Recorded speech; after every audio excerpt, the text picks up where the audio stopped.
was faster, so like it would have landed when I hit the go live button. You know, it's just like I hit it now, You gotta but time your yeah, phrases. Like you gotta hit go live first, give it like 5 seconds, and then go into your dramatic bullshit. yeah, Because yeah, you can't say it as it's happening, bro. yeah, You can't yeah. say it because then it's like, all right, we're gonna do this, and I'm sitting here like, okay, already, Yep. all right. Um, I mean, we've been Let's see live. that we're live now, right? Yep, yep. We are live. We are not late. So help me, if I see any late ones jokes, there will be consequences. Yeah, he gonna ban you on the spot. Yes, sir. But what's up, chat? What's up, chat? What's up, chat? I know this is not our usually scheduled program. But I hope you guys are doing good on this fine Friday evening. Hope you guys are doing good. Hope for all you that just got off work or you're in. Hope you guys have been good. Hope you guys enjoyed the chapters. But yeah, No way the since they Robo dropped on Ronin Friday, rather. allegations are flying. Why? I literally didn't do anything. Oh my God, brother, brother, Oh. brother, brother, Okay, brother, okay, brother, brother, okay. brother. No, no, we're not doing I this just again. came out here with a heartfelt speech, brother, brother. Do I need to stream? Is No, that what I'm no. hearing? Okay, it should be fixed. It should be fixed. Okay, we're good. We're good. Oh my god. It should. Whew. Ronan. Now this is a new one. Ronan was talking through a World War II radio. Is crazy, by the way. So what you did was I was giving a heartfelt introduction to the podcast, and you decided it would be crazy if I decided to mess that up. I get it. I Hey, get your game. I'm sorry. Um, Do as you were.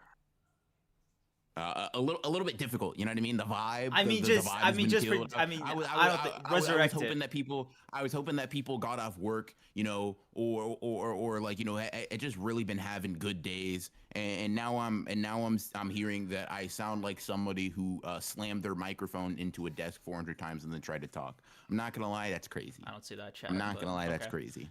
Yeah, no, made that up one just off the top of my dome. I'm gonna be real. Oh, But yeah, I'm gonna say it again. Hope you guys have had a good day so far. Get ready for it to be better. I'm here. And hope you guys enjoyed the chapter because I sure did.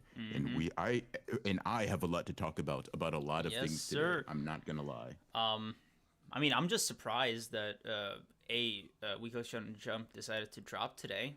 It is a Friday after all. Why did I whisper it like that? Anyway, this is our Yeah, first you kind of podcast. tried to get like real like I don't know. But yeah, go Yeah, ahead. Sorry. first podcast of 2024. Look at us, man. Look at us. Fucking, fucking. But yeah, Our, we got a lot of stuff yeah, on the itinerary to talk about, don't we? yep. Yeah. This is our Yes, sir. Yes, sir. second New Year's unhonored ones. That's kind of cool. I think it's the third because we started like, even though it's not our third entire year, we started early. No, or am I making that up? No, we started doing the podcast in September, so yeah, it might be our third. Got you. Yeah. Yeah, yeah. We already Um, got some super chats. Jin 2011, thank you for the 5. Hope everyone is doing good. I'm gonna be real. If Yuji's curse technique does end up being blood manipulation, I'm gonna be pissed. We waited how long? I think. I doubt it's just gonna be just blood Yeah. manipulation though, if that's what it is. Yeah, Like it's I don't going think to it'll be be the blood only thing. manipulation Yeah. and something. But that's my guess. If it is blood manipulation and that's it exclusively, I'll kind of agree with you. Specifically because as far as I know, he's also like a guy that needs blood circulating. Mm. So if he gets, and I say this respectfully because Kamo's a dog, but if he gets the Kamo version of blood manipulation to where like 4 piercing bloods and I'm cooked, I'm like, hey, bro, gay. I'm not even like, this is not one of those things that personally upsets me, but I'm putting my hand on his shoulder. I'm steering him to the kitchen. We're having a conversation about build up and payoff, bro. I just gotta ask, bro. I just gotta ask. But yeah, I don't think that's gonna be the case though. To be honest, I would like this to be Choso. If Choso like with 2 holes in his stomach got up and is like Yuji can't let die or some shit like that, like that'd be dope. That's cool. And the resilience can kind of apply to either of them, I guess, in this instance because both of them kind of got clipped real bad by Sukuna. But yeah, I personally think it's Choso. Everybody seems to think to the contrary. But I don't know. That being the reveal for his technique seems a little bit not necessarily underwhelming, but like damn, bruh. Um, piercing blood just off rip. We don't. Yeah, We I can't see Yuji charge it. I can't see Yuji charge his like debuting piercing blood in combat. Come on, no. What? yeah. I Come mean, on, no. I need to see that, brother. I do like that in the officials it was just clarified that it was Choso's thing, or at least Sukuna thought it was. Maybe that gives us a little bit of plausible deniability as far as like that being Yuji's first piercing blood. I have seen, and I'm curious if you have. Have you seen that edit where somebody took Yuji over Andy from Undead Unluck? I And have seen it. I have seen it. yeah, He that would would be die cool. from blood loss. He would die from He blood would loss, but instantly. it would be so cool. It would be very cool, but it would be extremely cool. He would rip his fingers open and try to slash, and then his entire body would turn blue and he'd die. Yep, However, that'd be sick. I'm not gonna lie. It'd be a cool. If listen. If Yuji's able to do that, not die, and that's the technique Giga gives him, I'm not gonna lie. I'm probably not mad. Yeah. If he starts using it to like he's slicing the tops off of entire cities, hold on, Giga. Never mind. Maybe we don't need to have the kitchen conversation. Maybe I'll let you cook. What are you Maybe I'll gonna? let you What are you cook gonna for cut him sure. from service? Like what is this? The bear? Hey, bro, listen. All I'm saying is he don't shape up. He's get the fuck off my line, bro. Like we're not doing that over here. We're not doing that over here. So we'll see. I'll let him. Yeah. I'll let him try. I'll let him try. I'll let him cook. I'll let him do his thing. Yeah. I mean, he has my but yeah. permission to. Trevor Scott, thank you for being an honored one. Appreciate it. Yep. Becoming an honored one at a great time, honestly. After Dark is starting next week. Yes, sir. Right Hey. around the corner. Yep. Plexi tier. Thank you for the 2. Gaku versus Nagumo was generational, and Nagumo #1 for real. Yeah. So are you talking about a manga? You talking about peak fiction that Creams is listening to, and it's just like Oh my wah, wah, wah. He God. doesn't even know what's going on, bro. He doesn't even know what's going on. He can't even comprehend. No comprende peak right now, unfortunately for him. But yeah, this very good. I said my boy Nagumo on top. Gaku, you had a good run. Nagumo had a great one. You're about to get cooked. Sorry. But yeah, appreciate you for the 2, and thank you for the right opinion. Thank you for the Let's right see, opinion. let's see. That's quite the line to end on. Ben Oliver, thank you for the 5. Throughout heaven and earth, BR alone is the agended one. It's not BR alone. W. No, that's what the super chat says, bro. That's what the super chat says, bro. I'm politely, affectionately Don't disagreeing. donate $5 to disagree. Sorry, you're not allowed to otherwise. Jordy, Thank you for becoming an under one. Appreciate you. Well, I hope you're doing good, Jordy. Hope you're doing good, Jordy. This one of them consistent top tier motherfuckers in the live streams I've been doing. In terms of like they've been making it pretty far as a sorcerer, so give them a little bit of respect as the new member. But Okay. yeah. Yeah, I like that you asked me to do that. Famously, I disrespect everybody, so it's good that you caught that early. What are we doing here? I'm glad you understand that you're a Oh disrespectful my God. little shit, and that you do need to be warned. Thank you. I'm glad you agree on that though. Insane. Insane. But yeah, chat. I mean, we got a couple of things, right? Not only do we have the JJK chapter, we have a My Hero chapter, we have Kagurabachi, we have Sakamoto Days. No blue luck, unfortunately. We have Kagurabachi? Yes. Okay. By we, I mean the podcast. You don't have to talk about it, bro. Trust me, it's a little bit too advanced for you anyway. Okay, you know what? Talk about it right now. I'll be right back. I gotta go to the bathroom. And then we got New Year's resolutions and stuff like that. So I guess to get into Kagurabachi, right? To just jump into what I think to be one of the best chapters of the week. I think Sakamoto Days put up a good fight, great fight, honestly. So I honestly don't mind if someone puts one or the other. But we get Kagurabachi chapter, right? Chapter 16, one of the bro, magnifique. Like I was looking at this chapter, I was reading this chapter, and I was simply thinking, wow, this run is impressive right now. This run is impressive right now. But like basically pick up from Chihiro picking up Char, cool whole thing. Like kind of following through on that. By the way, amazing emotional conclusion there. Char is actually able to use her healing powers and apply them to Chihiro, and that's really nice. That's going to be super useful because I feel like this motherfucker is going to be getting hurt a lot in this manga if it's able to prevail, right? So that's really cool. Ends off that little portion of the chapter with a dope ass just Enten, unsheath the sword, hard as fuck, hard as hell, bro. And then we get Sojo. I'm going to say this, and I genuinely mean this, chat. You know how I feel about the character I'm about to compare him to, so don't take this lightly. Sojo to me is sort of like Mahito being reincarnated into a new curse in a new manga. You know when Yuji's like different form, different shape, different face, I'll kill you anyway. That type when he's talking about Mahito coming back as a cursed spirit, blah blah blah, right? Mahito heard that and said, "Cool, you sounded real serious. I'm going to a different manga." And that's what Sojo is shaping up to be right now to me, right? He's got the aura. He's got the pure hatred for the protagonist. He's got that adapting learning style. He's got that like just charisma about him that is like, oh my god, I feel room for a goat being entered into my heart and my mind right now, bro. Sojo, just like Jiro, like kind of awakens his sword, awakens his blade, and just cooks, bro. Enveloping himself in this lightning cloud gouger aura, and then just bodying him, right? Absolutely insane. And then we end the chapter off with a clash. Chihiro versus Sojo, bro.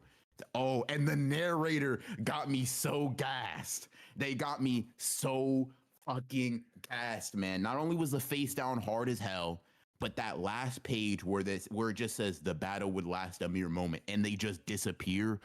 That listen. Chat, you're not listening. Listen more. Turn on your listening ears right now. That was one of the simplest yet most dynamic and cinematic final pages I've seen in a very long time. I don't think y'all get how that. I think I may be a different person now than before I read this chapter. This was excellent. This was peak. This was serious. Kagurabachi dropped. By the way, last chapter I felt the same way. Kagurabachi said, let's try another one. Let's try another one. Hokazono, the author of this series, round of applause to you, brother. You simply know what you're doing. And I pray with every fiber of my being that you're not getting the Shonen Jump axe. No. Don't need that. We gotta lock in for that. We gotta lock in for that. We gotta lock in for that for sure. For sure. I'm gonna give you a knock. But yeah, I mean, overall, amazing chapter. Sympathy, huh? Amazing chapter. Obviously great. If you're not reading it, understandable if you wanted to stack. But like, I know a lot of people have been asking. The memes kind of clouded like whether or not people are being serious. I can't speak for other people, but I sure shit can speak for myself, right? I'm being 100% serious when I'm praising Kagurabachi here.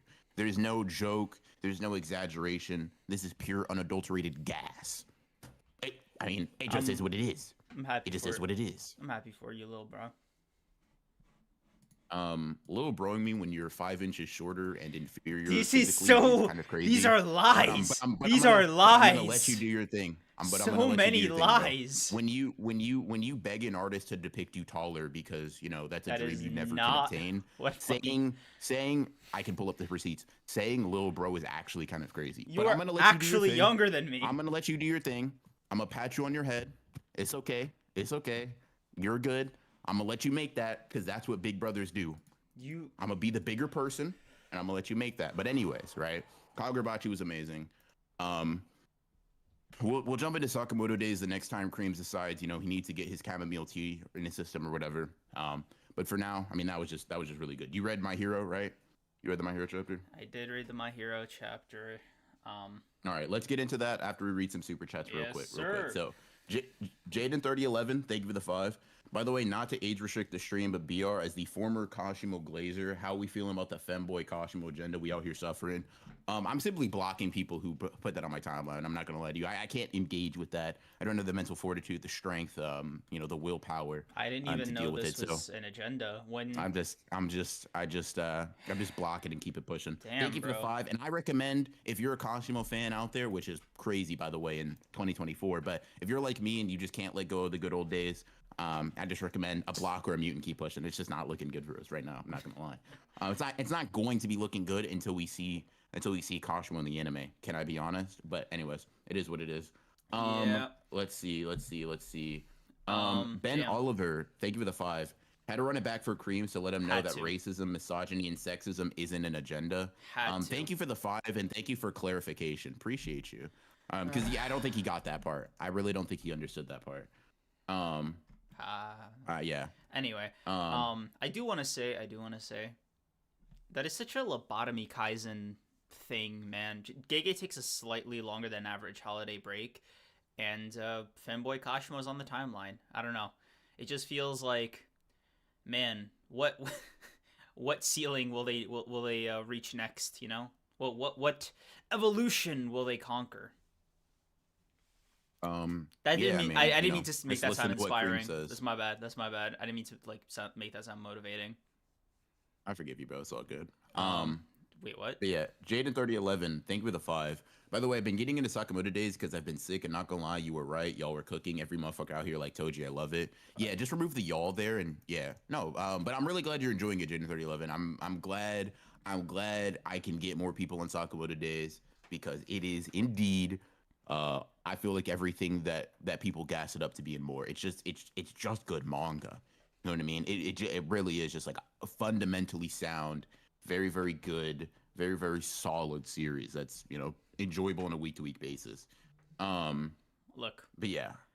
Landa, Let's I've see. been called many things on this podcast, but damn it, I draw the line at being called short. I am not 5'7", damn it. Hey, bro. It is what it is, man. Google me. Thank you for the 5. Here after the disaster rolling of my character stats, turning into a slightly buff heart. Hope today we got Goat Ruma honored on glazing. You're not gonna get that from me, but Cream's probably got you, bro. Um, That's crazy. he's already getting in proper form. I'll tell you That's that. so. Do you love Higuruma? But What are you talking about? mm, um That's mm, your guy right um there. I don't know who told you that, bro. You're in form already. Go ahead and once we get to JJK, go and do what you do best. But M3D, thank you for the 5. LMO the Sakamoto Days discourse made me miss JJK discourse a year ago because it's really Kashimo versus Akari version 2 in terms of community engagement. Yeah, for sure, for sure. Is it? Nagumo versus Gaku is just really cool Oh, though, really cool. Sakamoto Um, days. Right, right. yeah. So let's jump into. I mean, since we were talking about Sakamoto Days, Creams, you can I guess also not participate in this part too. This is The insane. Sakamoto Days chapter was very, very, very, very, very, very, very, very good. Shishiba grabbing that motherfucker who likes to spike heads and random like heavy metal balls and shit, and ripping him through a wall by his neck is crazy and so cool. God, Shishi was so cool, bro. All of the order is cool as hell, and it's kind of crazy how Suzuki was able to really land on that. Nagumo versus Gaku. I mean, God. I mean, it's what we needed it to be, right? I'm not gonna lie. Nagumo, I don't appreciate him holding back to 1% of his power in that first clash, but I'm gonna let it slide. You know what I mean? I'm gonna let it slide. As soon as the dice came out, Gaku got shink shink shink speed blitzed kind of crazily. I'm sure that Gaku's going to come in with maybe a couple of 1-inch punches, a couple of offhanded lasers that might have my goat maybe struggling a little bit. But I'm gonna be real. I do think Nagumo is the favorite unless somebody enters the battlefield that is gonna kind of like turn things or something particularly happens to shift the tables. But I mean, this is one of those chapters that's just like if you know, you know. If you don't, you're lame. This was amazing. You know what I mean? Just a very, very, very fun Nagumo and even Gaku, even though he's on like the back end, is still, in my opinion, very cool this chapter. So Suzuki, keep cooking. I look forward to seeing how you continue this fight. I'm very, very excited, for sure. But yeah, let's see. Jaden 3011, thank you for the 5. Honest to God, watching Sakamoto fans try to gatekeep it from JJK fans on Twitter was hilarious. Yeah, I did think that was funny because it was funny and it was like also it's a futile effort, right? JJK to Sakamoto sort of like pipeline just makes sense. Does it? They're It does. they're yeah, what kind of fucking question is that? Yes. Um, like their base appeal, when you strip it from a lot of the things that people like it for, once you get deeper into it, are very, very similar. So it's kind of inevitable for a lot of people. It's kind of inevitable for a lot of people, but it was pretty funny to see. I understand it like on a surface level, but it's also just like it's relatively easy to disengage with the majority of those like discoursey agenda wars if you don't want to. You know what I mean? It's certainly very possible. Just mute fraud and aura, and you've already eliminated 90% of the conversation. Like you're genuinely fine if you say, you know what, Twitter, don't show me fraud, don't show me aura. If you want to get really crazy, don't show me goat either. And then you're literally not gonna see that shit on your timeline no more. That's a hack in case you guys needed it, by the way. But yeah. Insanity. Yeah. Insanity. I'm happy for y'all though. For y'all Sakamoto Days enjoyers. Me, I'm a real Sakamoto Days fan. I'm volume only.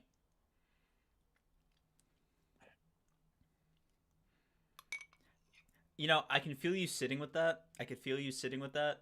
No, I'm just looking at you because it's like, you know, I'm gonna let you stew in the stupidity. You know what I mean? Come on, just sit in it. You know what I mean? Sounds like you we made your both bed, gotta lie in sit it. in it. Pull up a chair, bro. Fair enough. Fair enough. Let's sit. Which super chat did we leave off on? M3Ds? Jaden 3011. Okay. Jaden 2011, thank you for the 5. Honest to God, watching No, Sakamoto. I read that one. Okay. CJ C Miller. Left off one. Yeah, thank you for the 2. Was Creams high when he said episode 28-29 is greater than episode 40-41? No, it's just called being a Gojo truther, a Gojo fan, a Gojo stan, a Gojo writer, honestly. Is that crazy to say? No, it's not. You're right. I gotta own it. So I am who I am, man. The same form you did there with Higuruma when we talk about the chapter is exactly what I feel like I feel like you have overblown or flanderized my feelings of Higuruma a little bit in your head. While simultaneously giving him, I don't think you care about Higuruma that much. I'm saying one of us has to. I just don't get why. I mean, why are you giving him the Hikari treatment all of a sudden? I'm not giving them the Hikari treatment, but like someone was like, I can't wait for the Higuruma Honored One's glazing, and I'm like, I'm gonna give him a round of applause. You know what I mean? I'll do more than Sukuna did for sure, but glazing is crazy. That's not, you know what I mean? That'll look like Megami or Yuta to me. You know what I mean? That'll look like Itadori Yuji to me. Sorry, can't do it. Yeah. But yeah. Ben Oliver, thank you for the 5. On the real though, hope your New Year is great, and thank you guys for helping me through this 14-hour shift. Yeah, no problem, man. Yeah. No problem. Glad you're enjoying. Thank you. Yeah. Good luck on any future 14-hour shifts. Yeah. And Funky Monk, thank you for the 20. Appreciate you, bro. Yo, my goats, much love. Thank you. Hope you're doing good, man. Hope you're doing good. Google thank you for the 5. Y'all saw Beyblade Rising on Twitter on the timeline. Shit makes my 3rd grade ass giddy as hell. The new gen needs to learn what Ryuga walked so Sukuna ran. I never got into Beyblade, or Pokemon, or Yu-Gi-Oh. BR's gonna answer this. I don't know why. Yeah, you got this, bro. No, I'm not. Because I also never got into any of those things. So I will say it's funny, but it's funny because like I see them like, I see the same sort of discourse I see about Blue Lock. Isn't this a soccer like? Is it this an anime about Beyblades? Dude, I have seen that shit. Bro. I have seen that shit, but not on Twitter. On TikTok, there's this one guy that popped up on my feed that was like, "I didn't know Beyblade was this serious, bro." And admittedly, it was funny as hell because there was this one sequence where like they were exercising or like learning Muay Thai or something, and then they just like used Beyblade like guns at each other, and I was like, this shit is so funny. This shit is so funny to a neutral observer. You know, like somebody who has no experience with Beyblade context. It's what I imagine like a softcore version of looking at Baki clips is. That's kind of a crazy comparison, no? But yeah, no, I mean I get you. I mean I think it's a very similar thing to like Blue Lock. Like, ain't this a sports manga? Is this a manga about soccer? It's like that kind of reaction, you know what I mean? Where it's like there's probably context in which it makes sense, and not only makes sense and is hard. I fear that I don't have that context though, because I've never like actually seen it at length. But I don't know. It's funny. I'll say that for sure. I'll say the whole thing around it funny. And you know, for all the Beyblade fans out there, I don't even know how I fumbled Beyblade, but for all the fans of that anime out there, I'm glad y'all are getting to relive some of the glory days for sure. Yeah, I know Doofy's enjoying it. He's a big card head, so he's having fun. Got you. Yeah, Beyblade, the famous card game. Um, they're all but under the yeah, same yeah, yeah. genre. They're toy Hmm. thing. I don't know. Card games are toys. Whatever. Why Sure. am I explaining myself to you? Um, I don't know. I don't know. Toys R Us shut down, bro. This conversation was over. I won. Okay, big dog. I mean, I don't know what. Like, sure, man. You got that one. You okay? Anyways, Funky Monk, thank you for the 10. Liv, goddamn, you killed that thumbnail. Yes, Liv did indeed cook. And Mm, thank you, Liv. Thank you to the the Kogane for kicking up appreciate a it. thumbnail for us as Mm. always. Um, Um, let's see. Sleeping sleeping. Danger, thank you for the 14. How is Sukuna a better teacher than Gojo? Not only is he a better teacher, he pulled off that upside down finger gun like attack cooler. He pulled that shit off better. I said. That is So I insane. said. You're So I wrong. said. And I'll say this. I'll say this. The attack that he launched while upside down cooked. It didn't get Yeah, how you're a should I put hater. this? It didn't You're a get hater. blocked by a curse tool. You're a hater. Duh, You're a hater. And 3D, hello, thank you for yeah, the 5. duh. There isn't a single interesting bone in that body is such a line. There's something about Sukuna scorning Yuji to his face that's always special. It really is, man. Like I feel as if Sukuna's just trying to teach Yuji something at this point. You know, putting two arms on his shoulder, being like, "Hey, bro. I say this with all hate. All do hate. You got nothing. You a bum. You're boring. Loser. Puts all four arms into L shapes. Loser. Now leave me alone." Yeah, something like that. I mean, the get back is gonna be Yeah. glorious, but in the meantime, yeah, Sukuna's cooking.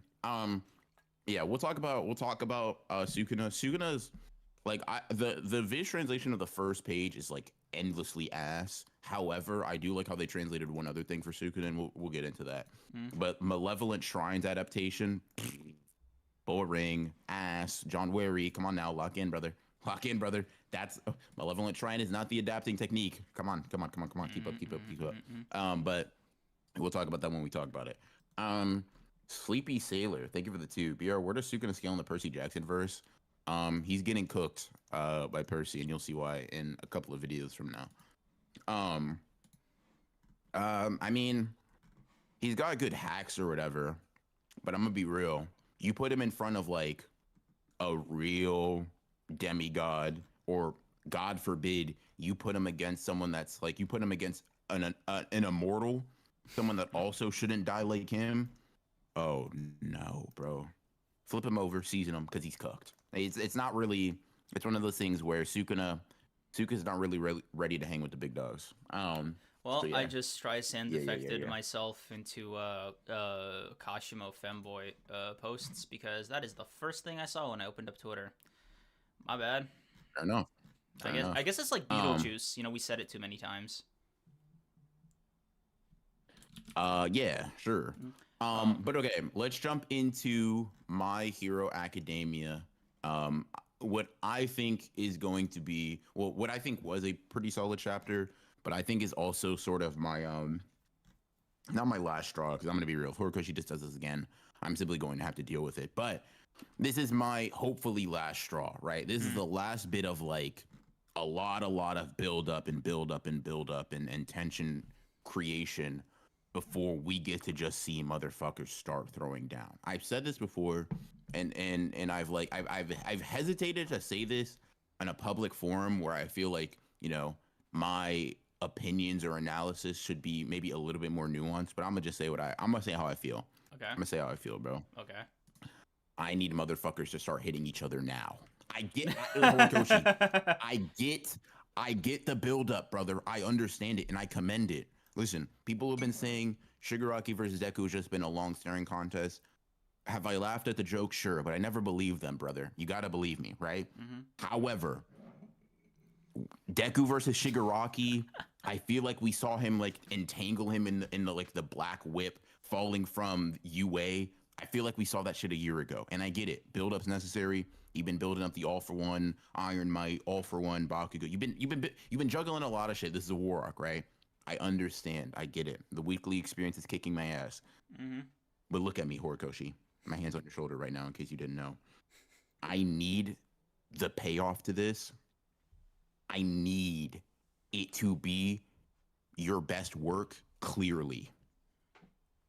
I need, oh, dude, artistically, narratively. I need everything about this fight to hit the way that you've built it up to hit, bro. Mm-hmm. There cannot be a single moment, a single instance in the My Hero Academia manga that is better than what you do for Deku versus Shigaraki, or I'm flipping this whole shit over, bro. I'm booking a flight and we're going to rewrite the fight. If I see one chapter of Deku versus Shigaraki and I'm not thinking, wow, this is instantly the best thing you've ever drawn, go ahead. We're gonna put Legege. Those volume revisions are going to be nasty and extenuous. In fact, we're gonna rewrite. But I have faith that he can do it. Like in all seriousness, like jokes aside, I have faith that he can do it, especially artistically.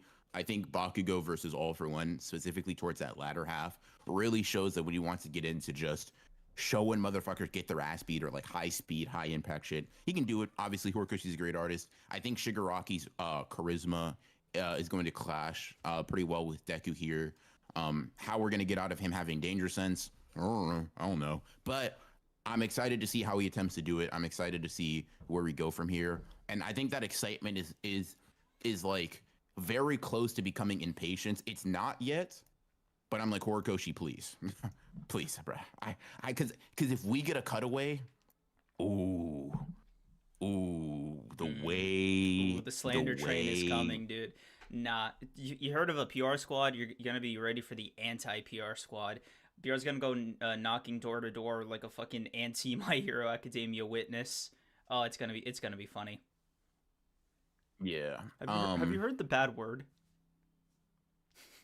What? It's like Jehovah's Witnesses not to say. Have you heard the good word? So it's Got you. Yeah.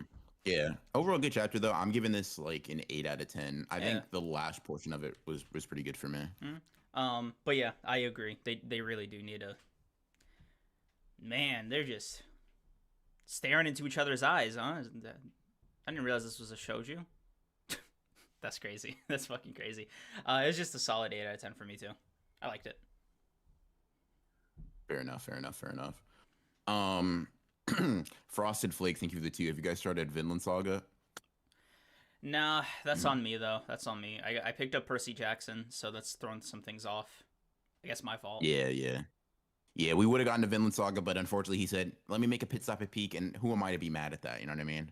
Vinland Saga ain't going nowhere, neither are we, so we'll pick it up. Like, don't worry, your votes were not for naught. Bro, I like that you said that as if you didn't like change the road signs and like pretend we ran out of gas. Like you stopped at Peak. Hey, bro. I mean, I didn't make you put your foot on the brake. You know, maybe I encouraged you in every way possible, but I didn't physically take your foot and like, hey, man, you know, yeah, sure, there was a stop sign and a red light and a sign saying don't go past here or else you're gonna get jumped. But did I make you stop? Not really. But nah. Yeah, we'll get into Vinland Saga. Don't you worry. We're not gonna make you guys revote. But Percy Jackson, I mean, y'all know what it is, bro. Yeah, I feel like I don't have to explain. I'm sure like all the members have already watched yesterday's episode. Y'all know that like it produced quite the interesting conversation. I mean, I'm just saying, bro. Like Honored Ones, if we count that as a book club, that's some peak shit right there. Very much so. Very much so. That might be the most you've gotten out of us in regards to like, you know, reading like a new story. But yeah, for sure. Let's see. Jen 3011, thank you for the 5. I curse screams into witnessing Kashimo horrors. You love to see it. You do indeed. See it? Yes. On M3D, this is also kind of crazy. But thank you for the 5. Kind of makes sense that people would make cursed thick femboy art of Kashimo after all we saw the way Sukuna clapped his cheeks. That's crazy, by the way. But that's actually insane. I'm gonna let you make that. Yeah. Whatever. I'm happy for you, M3D. I don't know. It's just good for you. I'm happy you're happy. I love that for you. Fair enough. So no blue luck today, right? We got through Sakamoto Days, we got through Kagura Peak, we got through My Hero Academia. Yep. And then do you want to save the New Year's things for the end, or do you want to save JJK for the end? Let's do JJK and then end on New Year's. You know, let's end on a serious note. You know. Okay. It just. Okay. I mean, it sounded like you didn't believe me, but that might just be my imagination. I mean, I don't, but like, I wasn't gonna call you out right then and there. You know what I mean? But if you're asking me to, I can. No, but yeah, I mean, we can jump into JJK for sure. JJK, I mean, Gege dropped a good chapter. Gege dropped a very, very good chapter. I think this is one of the first times in a while where I've seen a death from Gege, and my initial reaction was not Shock, horror, it was disgust. not even that. It was like don't get me wrong, I would like if Higuruma was able to survive. I think that'd be very cool. I think it like it's possible in another alternate reality. And I think, maybe the series could do well in having him stay longer just because that's the kind of presence he has on the story. But it's one of those where like Kashimo, I just outright didn't care for. I still to this day don't really care for and don't think was really well handled. Hmm. And although I've kind of not only come to grips, but like genuinely learned to find a lot of the positives in Gojo's exit, even that I feel rather like split on. You know what I mean? Like I Mm, have positive opinions and negative opinions on the execution. interesting. Um, and I never really pegged you for somebody who had a lot of strong opinions about Gojo's death, one way or the other. I mean, he's you don't rock the bib as hard as I do, metaphorically. So it's for interesting to sure, hear that he like, it's yeah, even places, I yeah, guess. yeah. So like if I'm trying to think back into like character deaths that have unambiguously been well handled to me, and this is by the way assuming Higuruma's dead, but Mm. I saw that amount of blood. I saw the cleave marks going through Bro, his chest. that Like is in the I word. saw the Nanami comparison. Yeah, I mean, in the words of Morty from Rick and Morty season 7, that is not an alive amount of blood. Yeah, it's not really, it's not really. Like you said, maybe he can. We've seen like anime characters, manga characters bleeding a lot, nothing new. But that does not look healable, or Mm. doesn't look like survivable if he's not healing it as it happens. The Nanabi comparison makes me think he's dead. And in the event that this is a character death for Higuruma, like I'm genuinely going back and I'm thinking, okay, okay, let's go back further. Um, I don't really care for Yuki's death and exit. Don't really care for Yaga's.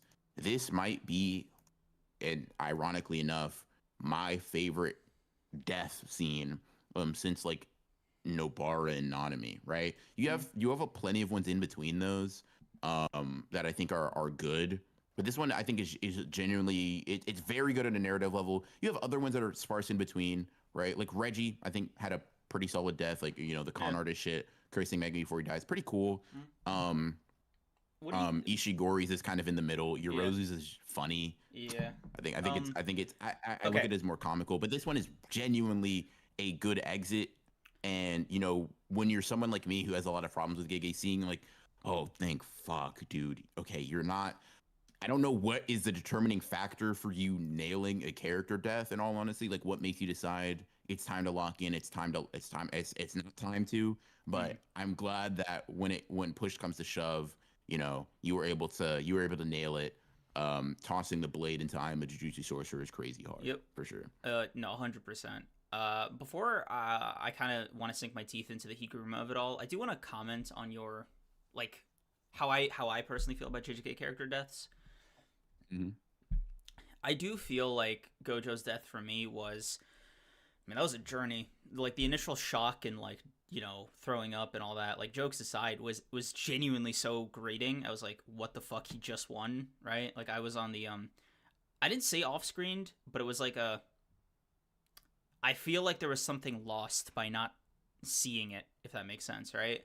It wasn't until Yeah. like the initial shock wore off and I really got to sit with it and like discuss it and break it down in different ways that I was like happy, quote unquote, with it. I think Hmm. the only thing that still bothers me in retrospect, it's just that Gojo died. Call it a fanboy moment, call it like me being an idiot, right? But it's just like there was him dying, like him being out of the fight or him losing the fight. Obvious, like it needed to happen, whatever, right? I'm not Hmm. totally, call it my blinders, happy that he had to die. Maybe if he lost the six eyes, maybe if like I don't know, he God no, I don't know if I even want him to come back, but it's like I Yeah, it's like, feel what is the alternative? yeah. Would you like Jenny? I'll ask you this, right? Would you like to see Gojo exists in the manga where he's incapable of fighting and he's just like he's the equivalent of Momo. No, You know what I like I mean? said, right? It's like a I really like it. The inner fanboy in me still has like some bitterness towards the execution of it. Like one minute Gotcha. Gojo won, the next he's in the afterlife seeing Geto. Like it is objectively insane. You know, just like as a I know when I get the physical volume, it's still gonna land for me in just like a weird way. Yeah. I That page turn, bro. Gege was doing the corrections for I think it was like volume 25. You get some like minor stuff like Kenjaku incorporates a Rame and their vessel into the whatchamacallit, like the binding of or like the wind con where it's like I had to kill everybody except me, Sukuna, and then in the volume corrections it's like a Rame. And it got me thinking like to what extent um Gege maybe adding to that Gojo end. So I was kind of like I was running this by Liv. I Mm. was running the scenarios in my head. How would you feel? I'm gonna do one of two things, right? I'm sure you've seen like the fan edit of like Gojo 1, and then it shows like the panel splitting at his stomach. Yeah. Um, so how would you feel if Gege like basically makes that canon, right? Like that's what happens, and then we go into the like, oh, he's dead shit, right? I Like Gege, adds maybe his own spin on it, but that's the addition he gives, like Gojo 1 panel split type. uh I'll put it to you like this, right? The interpretation that helped me it's a crazy word that helped me grieve Gojo's death was something along the lines of there is no character in the series, including, like the narrator, even like the pages of the manga that really get Sukuna what he's gonna do or what he's thinking. So we are not privy to the actions Sukuna took. Almost like we wouldn't be able to comprehend it in the same way like Gojo couldn't, and then he died. Right? There's logical reasons for why Gojo wouldn't defend himself. Like there's not. It's not so implausible, right? For me, and it does add to the Mhm. mystique of Sukuna, and it made me appreciate him more after the initial, shock, hatred, disgust. Mhm. Typical reactions to Gojo's death.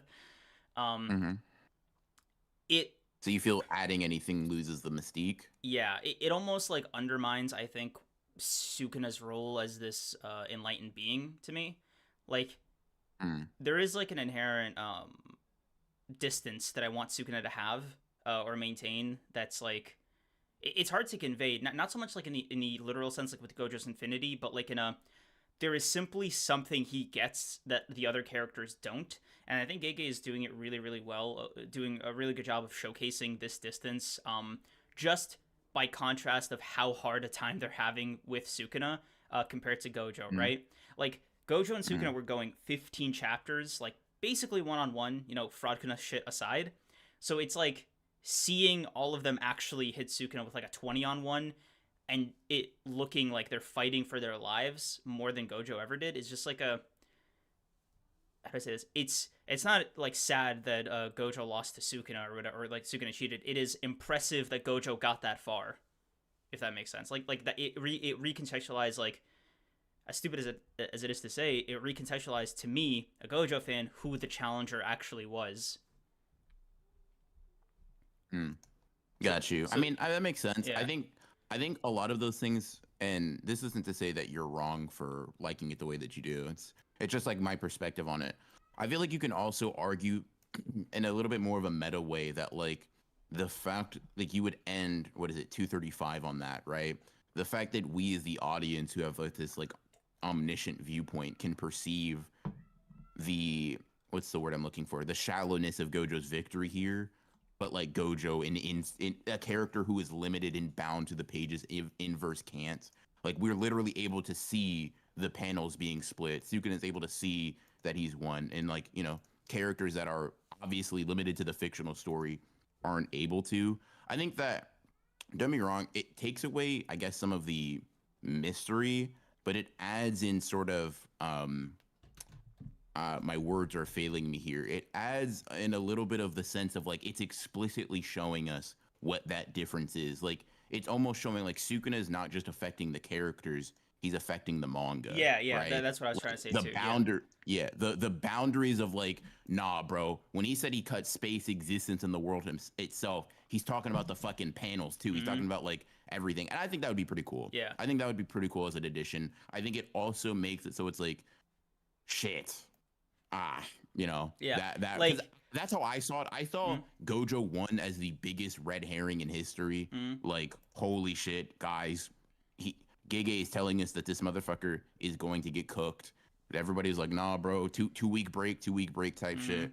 And it just led to the flashback, or not the flashback, but the you know, yo, yo, Satoru. It's like, what? Mm. Excuse me. I um. waited 2 weeks for this. Yeah. Like, I mean, bro, those that era of JJK, especially near the end of Sukuna versus Gojo, is that's something. That's a little time in a bottle moment right there. Um. Yeah, for sure. For sure, for sure, for sure. But yeah, yeah, yeah. Corrections. I'm very curious to see if Giga decides that he wants to add shit there. Because and or just what he decides to add to Gojo versus Sukuna in general. I think that'll be very, very funny. I will say this. Or very Um. cool. This evolution of Sukuna's character, or like his depiction as like, you know, enlightened demon lord, has helped in more ways than just, a legitimizing Gojo's performance, b legitimizing like even Higuruma's performance, right? With like why, like how Sukuna was able to impress him, his conversation with Kashimo, all that. To me, it also adds this like, okay, we joke about it, the water boy jokes were flying, but I do want to expand my thoughts on it seriously for a bit, right? Whenever Sukuna says Yuji is boring, it almost feels like he's just hate like, it's obviously charged because Sukuna hates Yuji, duh, but it almost feels like a, like, how many, like, bro, I'm not lying to you, right? I'm insulting you, but I'm not lying to you.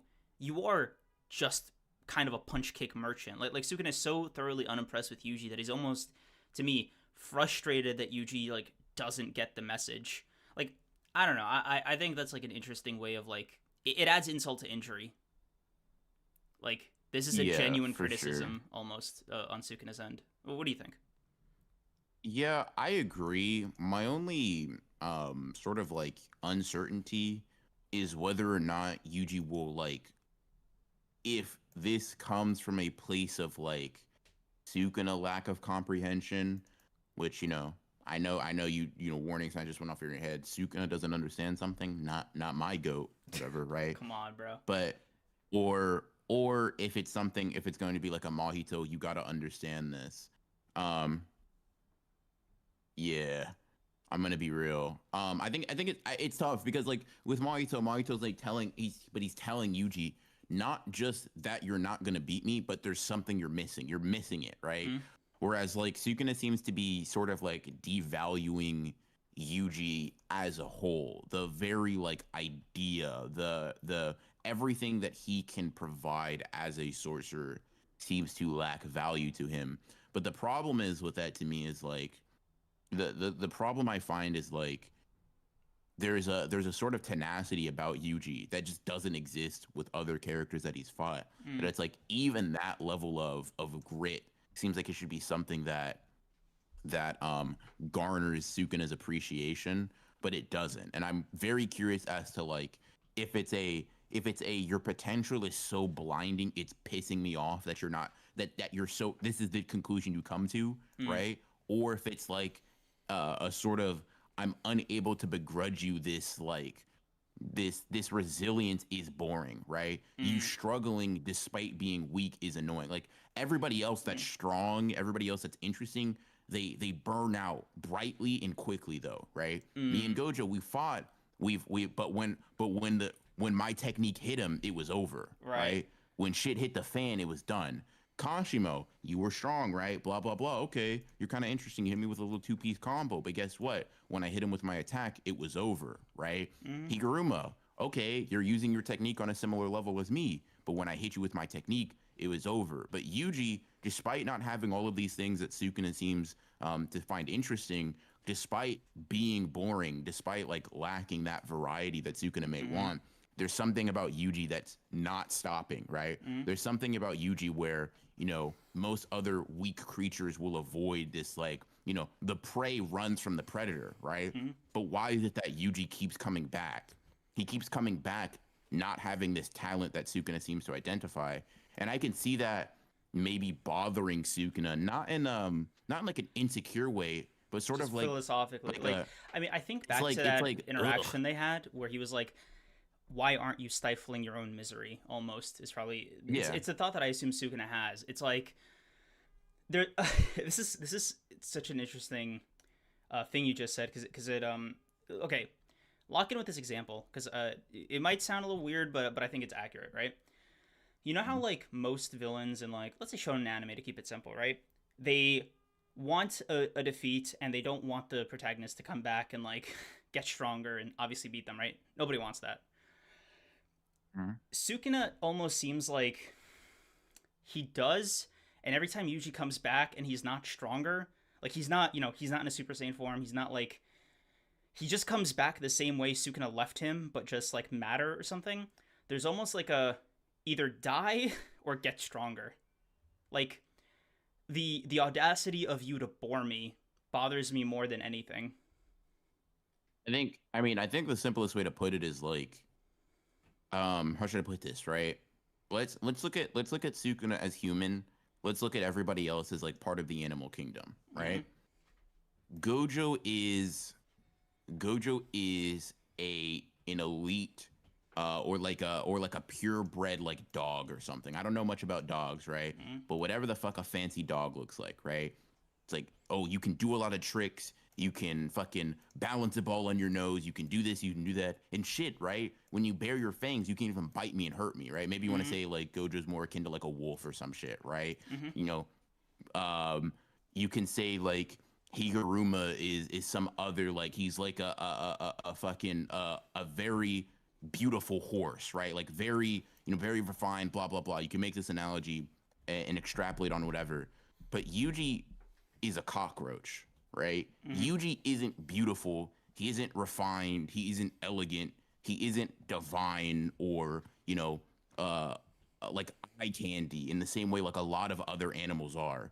But there's one thing about him that is unique, and it's like you can't fucking get rid of him. And Mm-hmm. it's like it's he's an insect, right? He's this bug that will not stop pestering him, and it's like, fuck, dude, I get it, you're tough, but I don't respect you being tough because there's nothing else interesting about Yeah, you. like, you're not bringing Like, anything else to the table. Like I said, he's just like, you're bringing the same old shit every single time. So it's like, get some new material. Like, yeah, I just wonder. I wonder if Sukun is in, if Yuji's, if that tenacity is what will prevail, though. If mm, the simplistic nature of Yuji just persevering is enough to wear Sukuna down, right? mm, Like, in a world of all of these things, all of these geniuses, all of these techniques, this, that, and the third, right? If the simple, the will to keep going, the will to carry the curses that your friends leave behind, et cetera, et cetera, et cetera, right? Sukuna maybe doesn't necessarily need to be enchanted by him in order for Yuji to be valid in his own right. It's mm, like to face this thing and come out alive over and over and over again is a triumph, or is a demonstration of worth in itself, right? mm. I'm not really sure. It's definitely, it could be ambiguous because, like I said, Gege could go the route of like, yes, Yuji is missing something, and Sukuna is pointing it out in his like very disrespectful, hateful way, or it could be like over a lot of the tragedy he's faced, Yuji has developed something like a level of perseverance that maybe Sukuna hasn't required for himself, right? Mm-hmm. Um, I imagine Sukuna isn't used to being beat down over and over and over and over and over and like stomped out at every turn, right? Maybe there's a specific ability, and by ability I more mean like mentally, right? And that comes from being weak and working your way up that can't be attained through through talent, through natural Mm. ability, even through like stomping on others. Like there's a reason you look at Naoya and it's like, oh yeah, you're a strong sorcerer, but holy shit, man, you have no grit. Yep. Like you have the display of someone who was born with a silver spoon in your mouth, right? Yeah. So when shit gets real, right? When somebody fucking comes and they decide like I'm not gonna let you bully me anymore, you fold like dirty laundry, right? Yeah. Yeah, it's just but maybe I don't know. I mean, We'll see. I But mean, I don't think Sukuna's hate is limited to pure disdain. I think it's disdain that is because of something. It's just kind of ambiguous as to what it is. yeah. I mean, in a way, I think you and I are just saying variations of the same thing. Um, it is maybe where we differ is like Sukuna's underlying motivation behind it, but I think we both agree that like the frustration is just super palpable with Sukuna. It's almost Yeah. it's almost a disappointment if you read it in a certain tone. Bare minimum annoying, like a fly that won't stop trying to land on your food. Yeah. Which, Um. getting out of like the deep philosophical analysis for a sec, right? It is crazy that he'd have all these complaints and not pop a malevolent shrine, and just like I'll put it to you like this, right? Choso entered the field and like Sukuna hopped like he hopped to action immediately. You know what I mean? So I think But that's yeah. the thing. I think he's already doing that. Like he used cleave, which adjusts to durability on his chest, right? Mhm. It's like for most people, it doesn't really get more lethal than that. Um, so it's not to say that Malevolent Shrine wouldn't get the job done, blah blah blah. We don't know, right? Mhm. Don't know how Yuji's cursed energy, like being seeped in Sukuna's interact with that whole thing. Mhm. But it's more to say that like I think Yuji isn't as easily deal withable as Sukuna would like, right? Mhm. Despite not being entertaining, Sukuna cannot just discard him so quickly, right? It is not something that he has within his ability because although Yuji is slower, although Yuji is weaker, although Yuji is dumber and has less skill, the like he's not stopping, right? Mhm. Despite all of those things, he's getting his chest fucking cleaved out and he Mhm. comes back, panels later and he's like, "All right, I'm a Jujutsu sorcerer." Right. And there's probably something about that is like it's annoying because I cannot just snap my fingers and have you gone. Like Higuruma, if Higuruma gets boring, you're gone. You're cooked, right? Even though you can heal with RCT, I can get rid of you. Mhm. That's something that Yuji, it's a trait that he doesn't really possess. If So, if it's just for sure. pain, you know. Yeah, Itadori Yuji will not stop. Yeah. Anyways, Mm. that was weird. We got really deep very early on, but I think it was a good conversation. Yeah. Um, Now, for sure. this is all to say, we spoke a lot about Sukuna and Yuji. I do want to talk about Higuruma because this was sort of his chapter. Really, it was crazy that like Sukuna, like what big broed him, coached him. How do you want to phrase? Wanted to acknowledge him. I don't know. There's a lot It here. made him develop more skill in a couple of encounters than he was able to acquire over the month training. By Yeah. the way, Um, which is like it's unfortunate, but it's because it's like there is at least a modicum of truth to what Sukuna is saying. He put him through the ringer, bro mastered domain amplification on a Sukuna level, mhm. and although RCT was clearly unrefined as his healing speed He is still did it somewhat slow, like on he command. still does it. Damn near. Yeah. He's like heal or I'll kill you, and he's like, well, shit, I don't really want to, I want to die, but I kind of gotta do some shit first. Okay, Guess let I'll me heal. cook. Yeah. Yeah, And exactly. yeah, it was just crazy. Like I'll heal and counter, right? I'm not just stuck there healing. I'm healing into, the proper attack. Which, if you didn't fucking cut your own hand off, I would have cooked you, type shit, right? All that to get a not bad is crazy, by the way. yeah. Um, I mean, for a guy so who's only insane. been doing this 2 months, having the guy who's been, this 2,000 or like couple thousand-year-old demon is just like, yeah, bro, not bad. I mean, that's just great. No, to me, it's the fact that Sukuna only has that to say. It's like, nah, bro. Like you can throw a little bit of oomph on there. Like, listen, man. You told him to heal or die, and he did it. Can you not? Can Be you not? impressed. 'Cause he's Be like- impressed, and he's bro. Sitting, and he's sitting there too. He's like, come on, some effort, please, motherfucker. You're asking him to do something that like the 1% of the 1% of the verse can do, bruh. Mhm. On command while you're standing in front of him, And he's while trying still to keep barely his own curse doing technique it. Yeah. activated. Like, I'm just saying, bro. Like, what are your standards? Like, fuck. Yeah. And You know- I don't. The thing is too, though, it's like one of those things where it's so consistent because you have to think about it like this, right? When he thought he beat Gojo halfway through the fight, 5 domain clashes in, right? he's like, oh my god, you're painfully fucking yeah. average, bro. Ordinary The only reason you're the guy. strongest because I wasn't there. And it's like, dude, you can't name anybody besides you who can open a domain and heal their technique 5 times. Are you Yep. fucking laced? And also, Bro, that you're was his average. thing. You copied that from him. Like, what are we doing here? That is fucking crazy, man. Shit is what you're painfully average, bro. Who do you? What?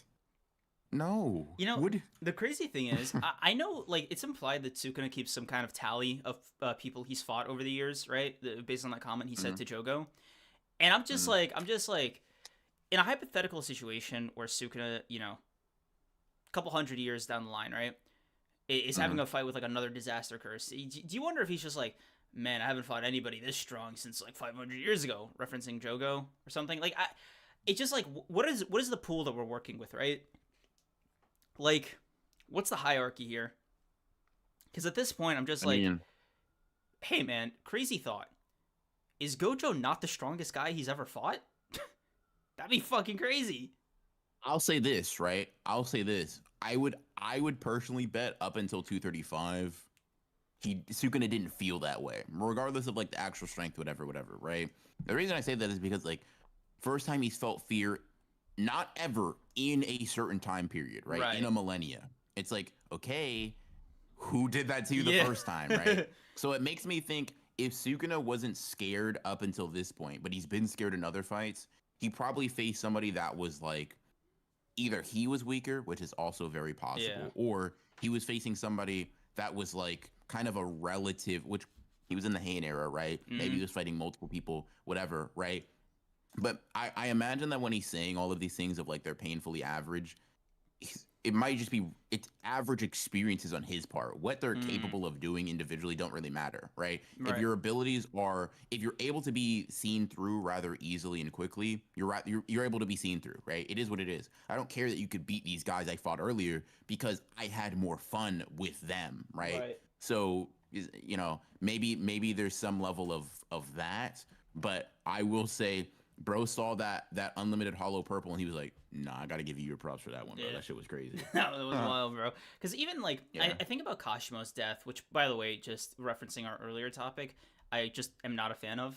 Like I think pretty unambiguously just don't like the execution of it. I think if he added 2 more chapters in the middle, it would have been great. Because the actual conversation and interaction they had was fantastic. I just wish it wasn't the second chapter. You know what I mean? You're preaching to the choir here, buddy. Anyway, that disclaimer aside, right? There is something interesting about Sukuna not deriding Kashimo, but like he almost took him like too seriously in a way, right? Like, I mean, he did exactly what Kashimo wanted. In this instance, he showed love. You know what I mean? Yeah, he adapted to his audience. Yeah, like typical Sukuna behavior, right? It is just crazy because he just overwhelmed Kashimo pretty handedly, whipped out the fucking waffle iron, and next thing you know, he's like, hey, man, good job. You know? Good looks back there. And Higuruma's out here. I mean, he's doing some crazy numbers if we're just being honest. And he went like slightly longer distance than Kashimo, and Sukuna's just like, meow. Yeah. I mean, yeah. Yeah, I mean, yeah. Damn, bro. It's going with his food, bro. He said, yeah, okay, cool. You did RCT. All right, I'm tired. Boo, die. Yeah, not good. We're cooked, guys. Yep. But anyways, let's see. Let's go through these super chats because they've been stacking up for a while. Appreciate you guys. I think we left it on. Yeah, I got it. I stopped the chat where the last one was. So cool. Zanusu, thank you with a 5. Cream's trying to win an argument over toys with BR is the biggest little bro thing ever. Yeah, that's hilarious. But thank you for the 5 and also very true. Jaden 3011, thank you for the 5. I'm not a book club member, but Soul Eater better win next poll after y'all finish Vinland. So y'all can witness art evolution peak, or I swear to God, hey bro, I mean, you better rally your troops. Yeah, I mean also BR's already read Fire Force, so he's already seen the evolution. Some would argue it's not an evolution at that point, but you know that's neither here nor there. I don't want to get into that topic. I'm untrained for it. Let's see. Yeah, I mean, I wasn't going to. Google Me, thank you for the 2. Who's the strongest Higuruma beats with domain amplification and RCT? Any of the disaster curses, probably. Yeah, I mean, I feel like Higuruma, as weird as it is to say, right? I think that Higuruma probably beats a similar amount of people with those abilities as without. You know what I mean? Because like I think he's at a point where like what character would you say he's not normally beating? Yeah, wait. This is actually Like, so interesting, right? Not even like because that's another. yeah. Sukuna's the weirdo who brought a cursed tool in there, right? So like Mahito isn't armed. Like he's not strapped. So like he would just like confiscation would have just worked, for example, right? So I don't know that Higuruma would have needed. The big thing, yeah, the big thing is just domain expansions. Like that's where I feel like part of the reason I want Hikari to continue living is I'm very curious how those rule-based domains interact with like sure hit ones. In terms of the internal or the both sure hits clashing, because that's always been a big thing of like Higuruma's opened it on people that are either unable to or don't care to use their own domain. So it's I don't know what the context for that is. But I mean like let's say you do it on I mean I simply think whatever characters you think he was beating before, he pretty much beats now, and I don't know if you're adding too many people to that list. Yeah. You know what I mean? I mean, I would say that like the reverse curse technique is arguably the bigger thing to develop, right? That definitely boosts a lot. If he's able to output it, especially too, like with Curse Spirits, he just has another Executioner sword. Yeah, for sure. But yeah. Africa, thank you for the 5. Did you say something? No, you're good. Africa, thank you for the 5. I've started to quit smoking. W, congrats. It's hard. It's a hard one, but I'm gonna relocate my funds to the Honored Ones podcast instead. Appreciate you. Finally locked into Percy Jackson too. Let's go, dude. Me and you, we locked in at the same time. It's going around. Triple W. Yeah. Wish you well with your journey to stop smoking, man. I know that's really tough for a lot of people. So got you in my prayers. I hope you fight in the good fight, man. Enjoy peak. I am. Let's see. Lemillion, thank you for being a member for 5 months. How is Yuji still alive? Bro has no functional rib cage. His torso would just collapse on itself. If it's just pain. Said nah. If it's just pain, bro. Yeah, bro. He just said no, thank you. I'm okay. You know what I mean? Bro, like, why do you need a rib cage? Like, let's be real. You know what I mean? Get over it. Yeah, I mean, honestly, if you ask me, that rib cage was holding him back. Yeah, to be honest, it was like extra weight, bro. Yeah. It's like, I'm gonna make an Naruto reference. It was like Rock Lee with his weights. Damn, bro, this rib cage kind of heavy for real. Making a Naruto reference when you haven't really been into that shit is. I mean, was it wrong? Funny and no, it just makes me want to punch you, but it is what it is. You just fraudulent activity is all. But anyways, no, I mean the analogy works. And that extra room, he can store the Gatorades and shit for the team. Yeah. But Stealing Lime 34, thank you for the 10. Hey BR, this is for you. MKK technically happened since Miwa swung the swords at Kenny's neck, and it had a delayed effect till it was revealed that it was a binding vow. God, you're so real, bro. God, dude. You're so real. God, yeah, you're a genius. You're a genius. Stealing Lime, thank you for the 10, but significantly more importantly, thank you for your expert analysis on MKK. Appreciate you, brother. Appreciate you. I hope you get better. Yeah. Don't forget to take better at analyzing even more so.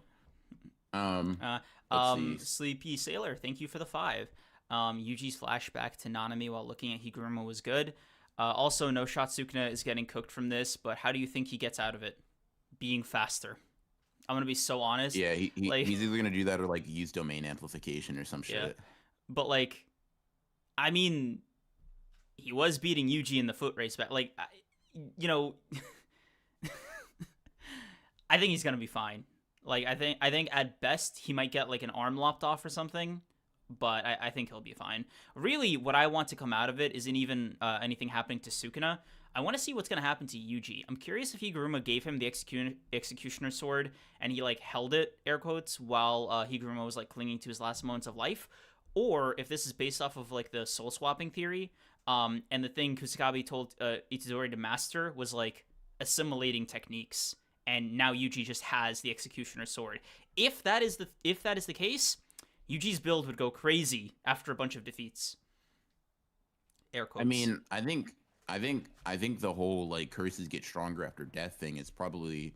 I mean, along with the Nanami parallels, we've seen Nanami's ratio blade be a factor. Yeah. I mean, Higuruma might have just turned the Executioner sword into a curse tool that could specifically one-shot Sukuna, like even beyond his own death, right?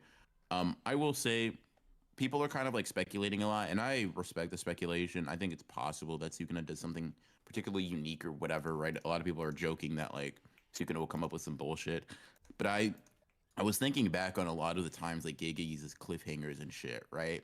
And it's like almost every single time it's the nothing changes from the cliffhanger, if that makes sense. Like it just follows through as you'd expect, right? 213, Sukuna is about to bite into Angel's wing, right? What happens? Does Angel escape? No, he follows through exactly what you would kind of like. There's no subversion there, right? He does exactly what you would expect.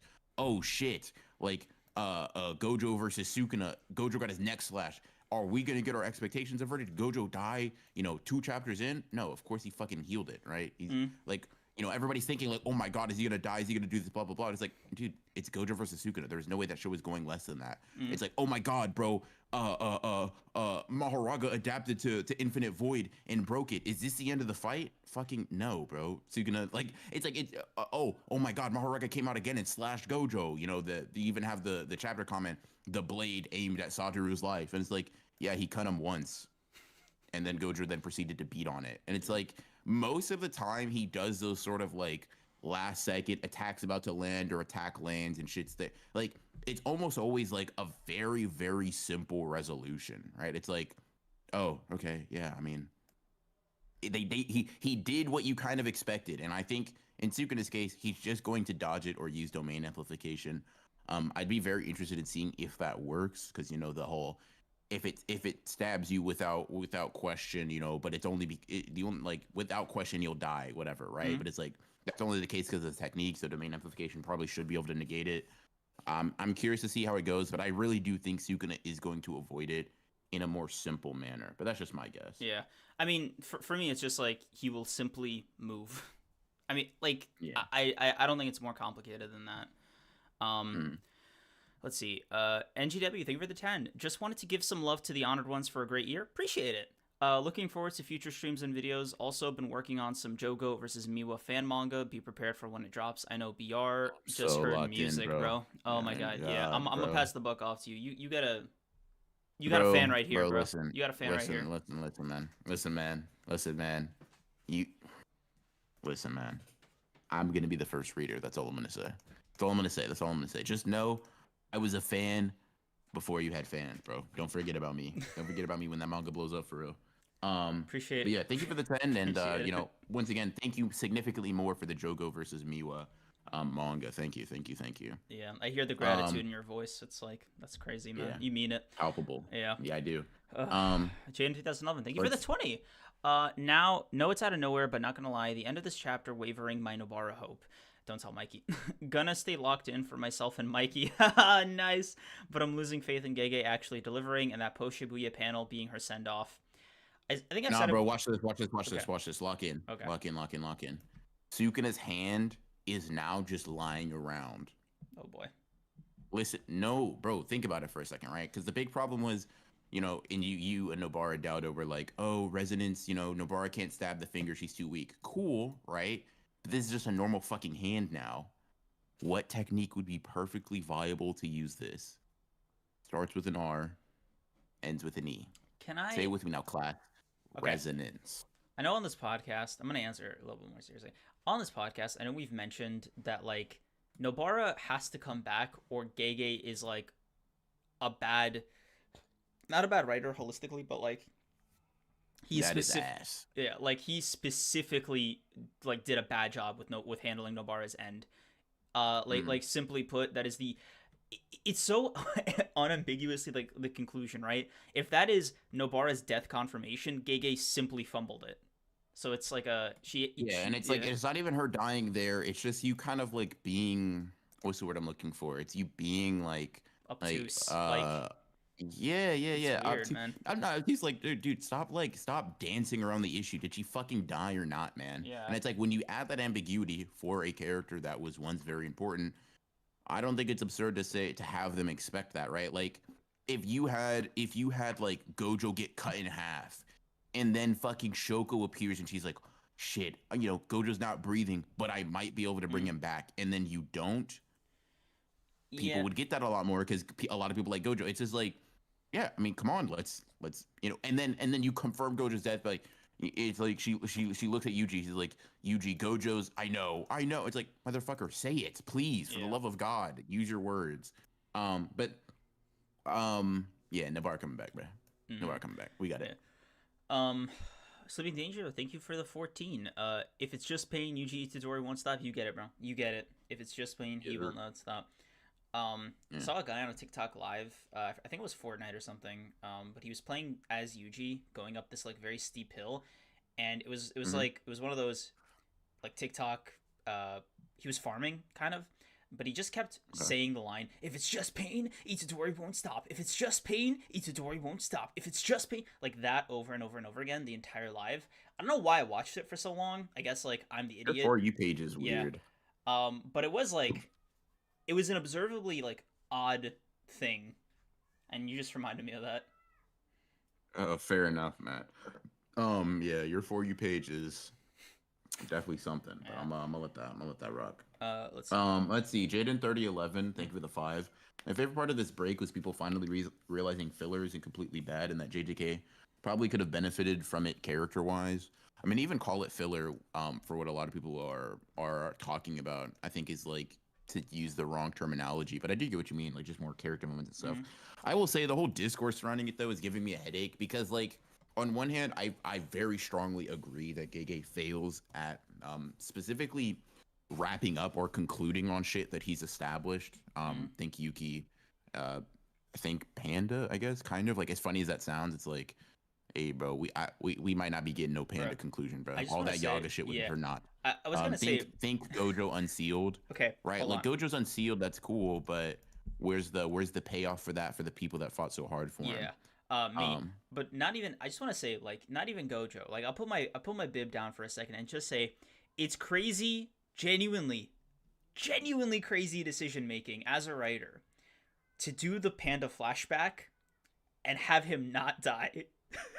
That was the most fucking yeah, bro, he's gone. This is the afterlife. It was like his brother and sister left with Yaga, like it was his head was on a pike with Kashima and it was just like, "Nah, bro. He's still alive." And I'm just I mean that's fine. I just it's don't really funny. foresee Gege doing anything It's with it. bro, I'm not mad. I don't have any fucking panda stocks either way, right? It's just objectively funny. Like imagine he I did mean, that shit with it's like Kashimo, for example. You got like a one like a whole chapter of like Kashimo backstory, and it ends. you're not understanding that would be the hardest thing ever. Like you can't. Yeah, I don't think you get it, bro. Bro said, imagine Kashimo did that thing with Sukuna, except he survived. Yes, that's hard. You bad. Yeah, no, bro. You just convinced me Panda needs to do shit now. Thanks.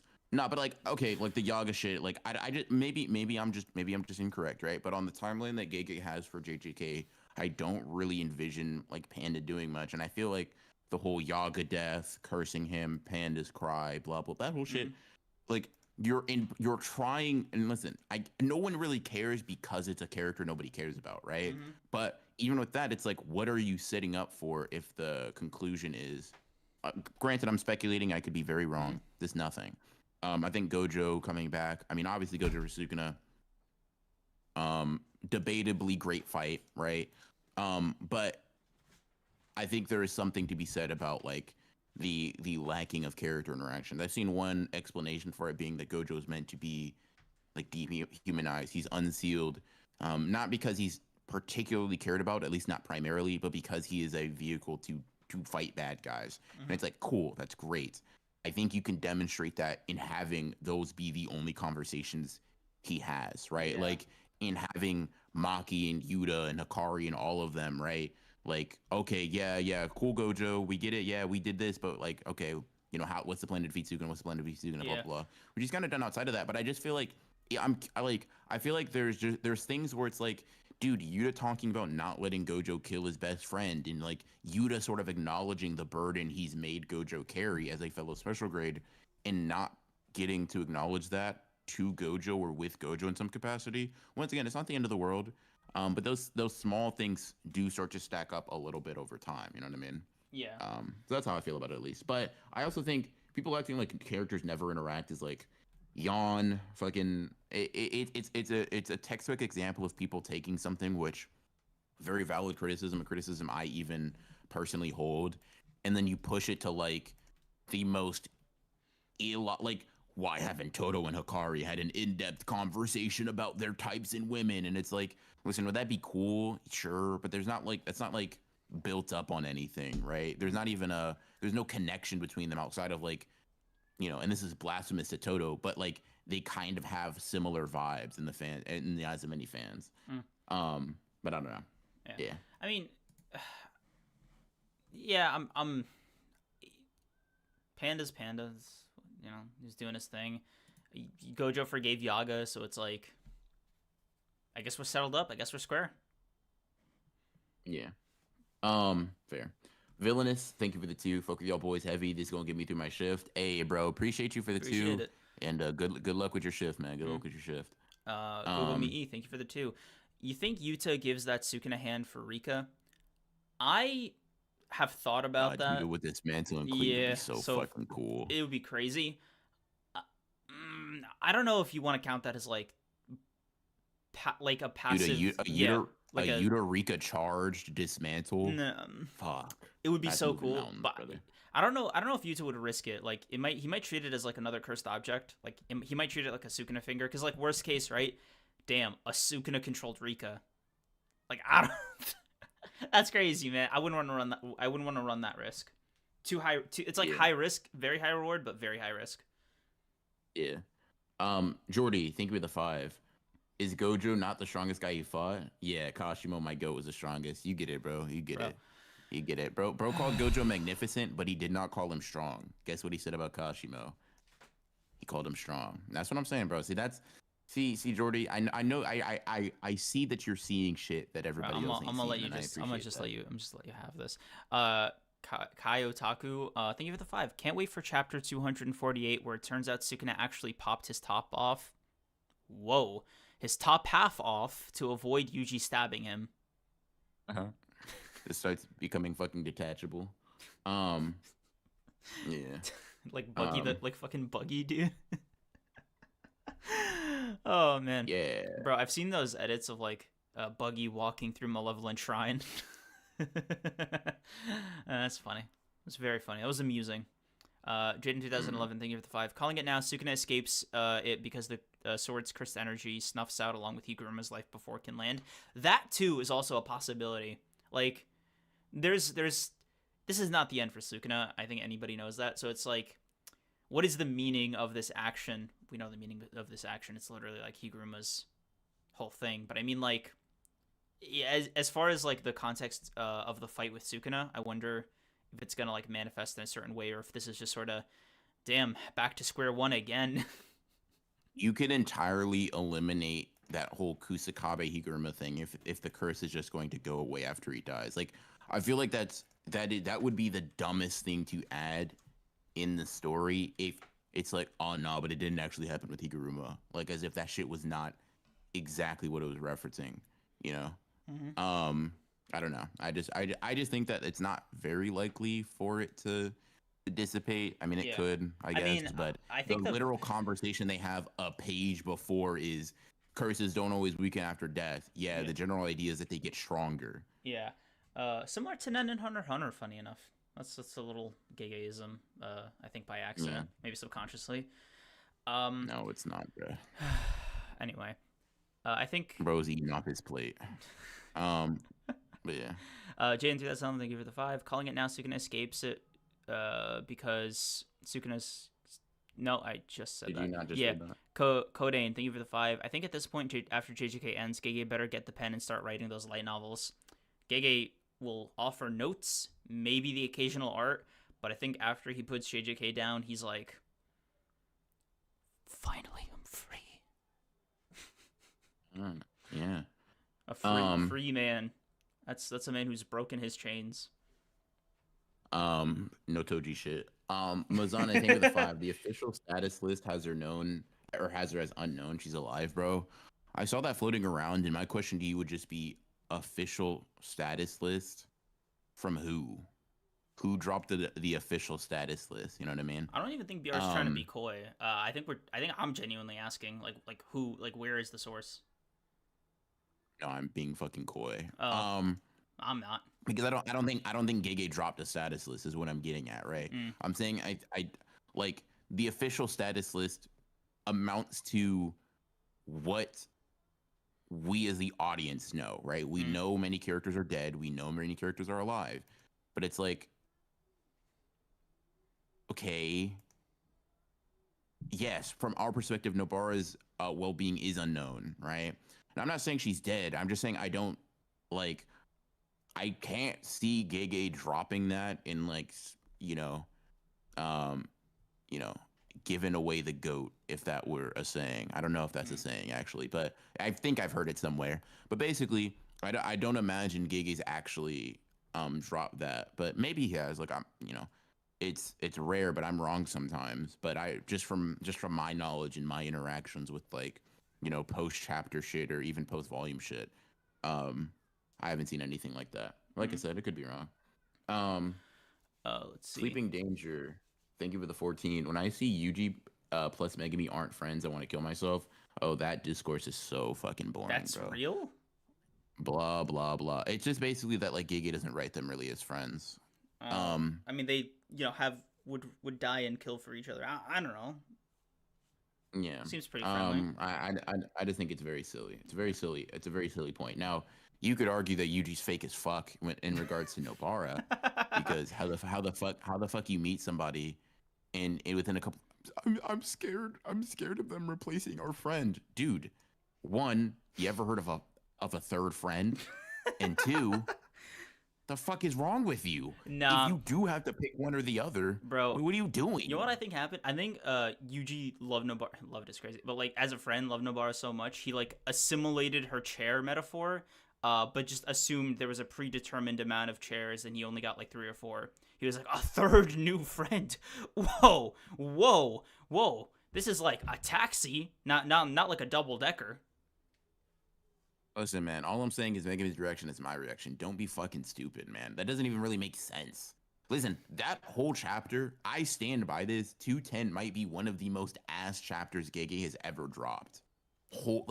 Revisit that, bro.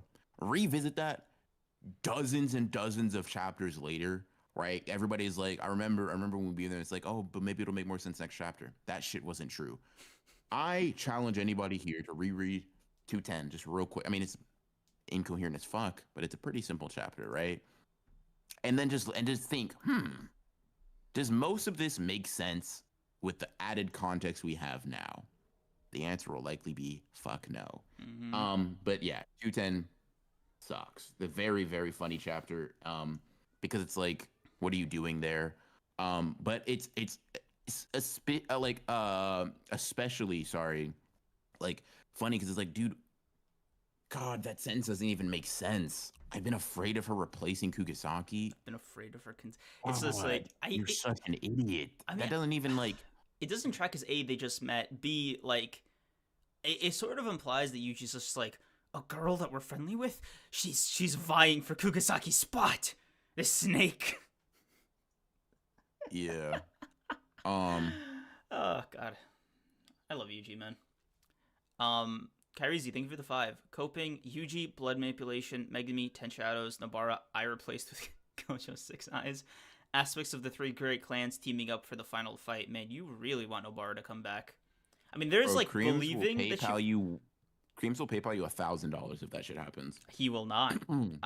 What the fuck? Yes, he will. What the Yes, he fuck, will, bro. bro? Gun to Ronin's head. If that doesn't happen, he's gone. Yeah, gun with no bullet. Yeah, for sure. Yeah. I'll pay you in Monopoly money. Yeah. No. PayPal 1,000. You know what? Because you're arguing, wire 10,000, bro.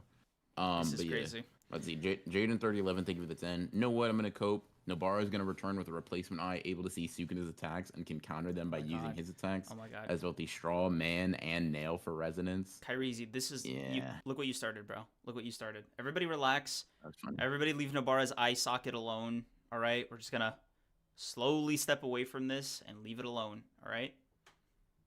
Everybody's calm. Yeah. We're all chilling. Everybody's cool. We're all gonna move on.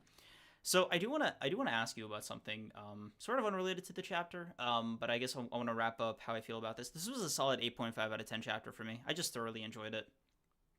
Sukuna, Yeah, Higuruma, yeah. Yuji, they just did really well. I agree. I agree. 8.5, maybe even 9 if I'm feeling generous. Pretty good chapter. Pretty good chapter. Mhm. Yeah, I think it was pretty good. Yep. Pretty good. Pretty Okay. good. Pretty good. So I remember you tweeting this a while back, but you just sort of like sounded frustrated, and I kept forgetting to mention it. Um, Mhm. Unnuanced JJK conversation is annoying. May you expound? Like Damn, bro. I mean, I feel like I very succinctly captured everything I meant in that tweet. I Um, I mean, we can not talk about it, if you want to like no, be it's I fine. It's really fine. It's fine. No, it's fine. It's just like, no, bro. I mean, damn, I didn't thought, know it was a touchy I thought that was, subject. no, I just thought that was a banger in linguistics. You know what I mean? Like, But like, basically, I think people, um, like a lot of the times, specifically on Twitter, Mm. are incapable of um holding any sort of like balance in their opinions, right? And if you genuinely believe that, you don't have to hold a balance or whatever the fuck, that's fine. Like your opinions don't have to be balanced. You can think something is perfect, you can think something is ass, right? That's fine. Like for example, like you tell me, bro, criticize Percy Jackson, fuck you. Like wait, that's not gonna happen, asshole. Don't even ask that of me. What the fuck? However, unnuanced JJK discussions to me is kind of just like it's it is this all or nothing sort of perspective on everything that Gege does, right? Mm. So like one specific phrase that I don't particularly care for because of the associated like lack of nuance that I'm talking about is like it's either Gege can do no wrong because he intended, like the idea is like, no bro, it said from the start that the deaths were gonna feel very vacuous and hollow, right? Mm. And not like vacuous and hollow in the sense that they leave you feeling that way, sort of like in a, oh, you kind of improperly meta conclusion, vacuous and hollow, right? Mm. Or like people either think, no bro, it's actually a masterclass, and listen, you're free to think that, that's perfectly fine. But Mm. I don't like the overwhelming, just, you either think this is the best thing since sliced bread, or you're a dumbass who decided to expect more of poor Gege just writing his story, right? Or if you like anything about JJK, you're a Hall of Fame dick eater, right? And it's like, oh my god, bro, shut the fuck. Like, it's just so annoying. It's so aggravating to see, like, dude, Bro, nobody gets. what God, if you wanted more character interactions in JJK, read a different manga. I I'm don't just like, oh god, bro, I'm about to send a Zeus Thunderbolt to your home instantly. This is Please so leave me interesting alone. because I remember last week a bunch of people on my timeline. I don't know what happened or like what spurned it, but like the JJK discourse dog water allegations were flying. I don't know if it's like it was weird. It wasn't necessarily even about the chapter, but it was like a somebody like people flipped out, and I'm just curious like what happened. It's like, here. I'll give you an instance. Nothing happened. Okay. It's There's nothing about the chapter to talk about. It's empty shit, right? Mm. You need time, like you need interactions, whatever, blah blah blah, right? But here's the thing, right? Like I said, you can think JJK is perfect. I will argue with you till the heat death of our fucking planet. But you're allowed to think JJK is perfect, right? Okay. That's not what I get annoyed by. What I get annoyed by is like when I'm having a conversation, not even having a conversation, because I'm gonna be honest, I have a little bit more dignity than to actually like engage with 99% of the shit. But when I'm like, I'm seeing people say, okay, I actually wish that, you know, Yuki had a better send off, right? Hmm. And then people are like, oh my god, you insignificant little fucking illiterate worm. Yuki was actually always intended to be a bum loser fuck, and every time Gege hyped her, it was actually meant to subvert our expectations. And it's like, okay, Damn, bro, you wiped for him too? so Like, what the what's fuck? next? So it's more of like a, okay, that was his intention.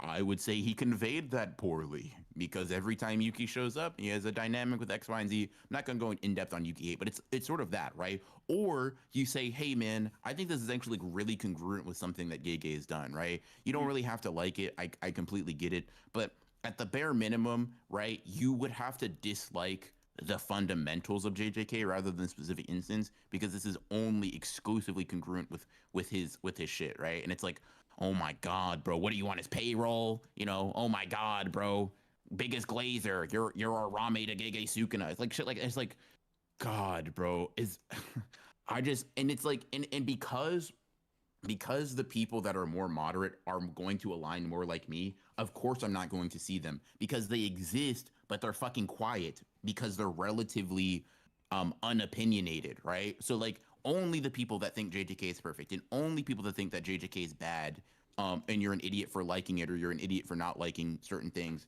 Mm. are the ones that speaking because they are the most opinionated. So it's just like every time I see someone discuss JJK, I just my eyes damn near roll out of my fucking skull because I'm like, I just know I'm gonna see him like, God, bro, please. Like, I hate when something that I think is like then like warped or presented like an idiot. You know what I mean? Mm. Like it's like, oh, opinion that I have.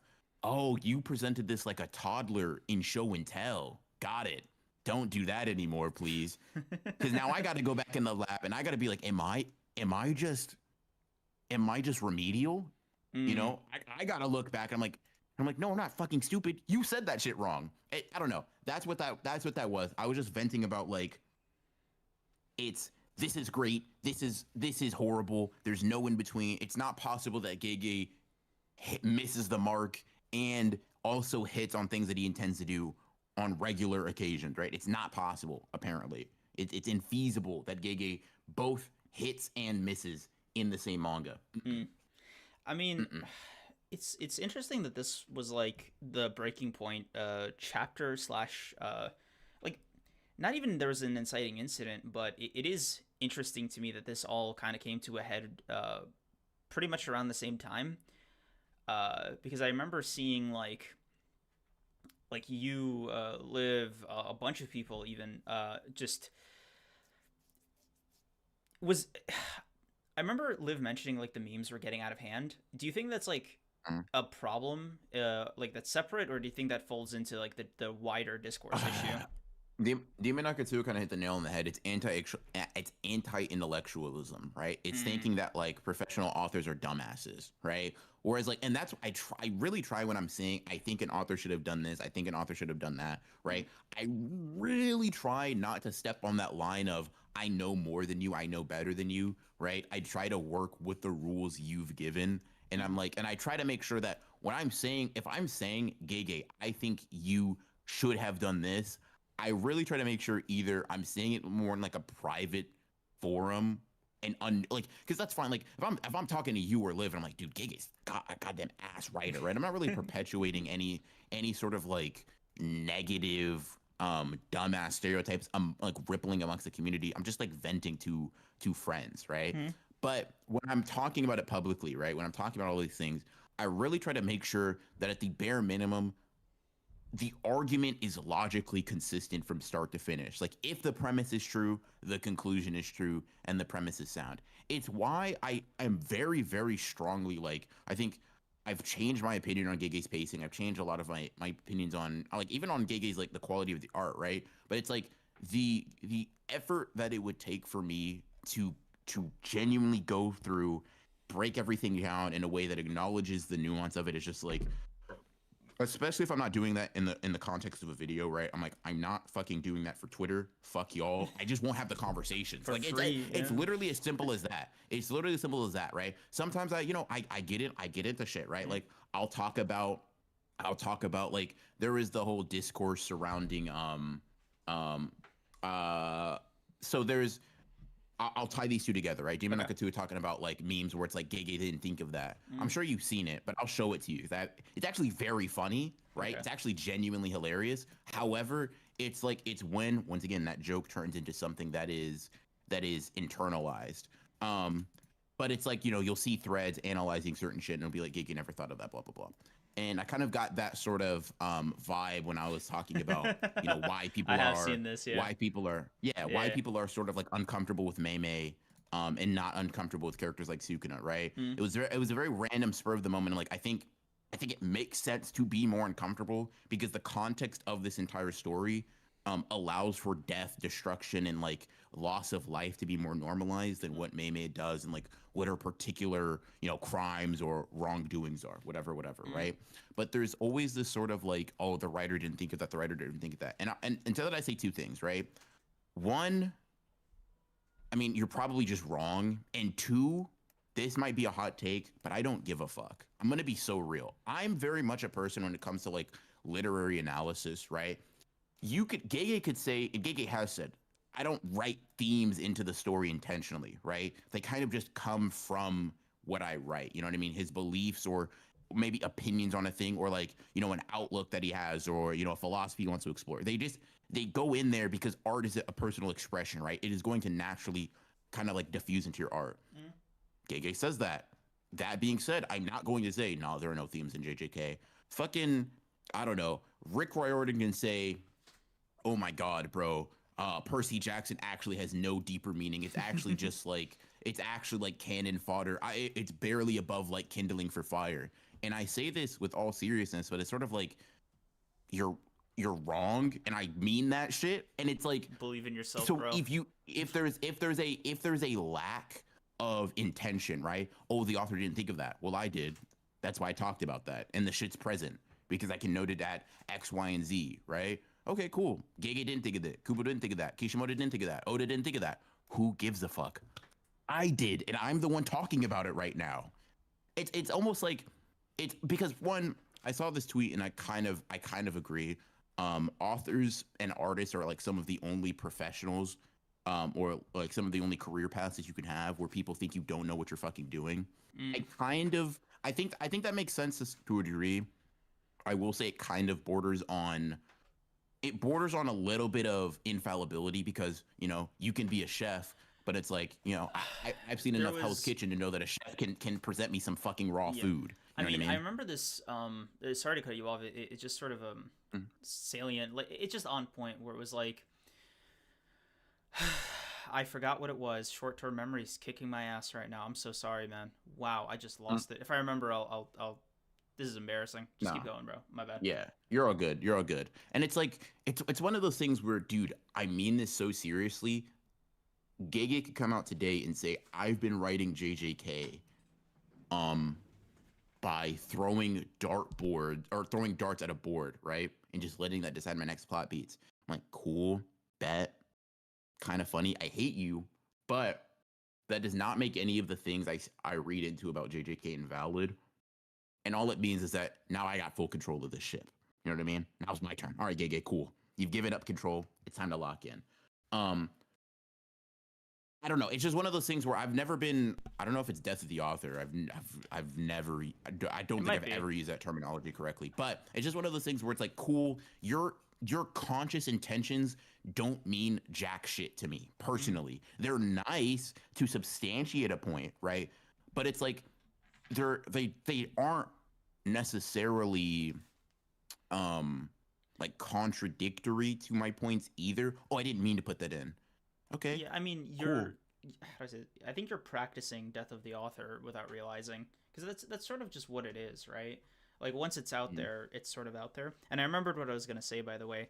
It reminds me of this bit from H Bomber Guy's Sherlock video, where he was responding to this comment somebody left about Sherlock season 4 that said something Mhm. along the lines of, they know what they're doing. You know, these are professional writers and editors and blah blah blah. And I'll never forget this, but it was to your infallibility point, and H Bomber Guy's response was, "All right, I don't know how to break this to you. They weren't trying to make a bad show on purpose. They were trying to make a good show and failed." And it was Yeah, it's like, dude, yeah, okay. And that's why, no, I get it, right? Authors should definitely be taken seriously. Like, they are authorities on the matter, right? They should not be discredited just because you feel some type of way. And I think you should approach it with that level of seriousness if you're trying to make that critique. However, doctors lose patients every day.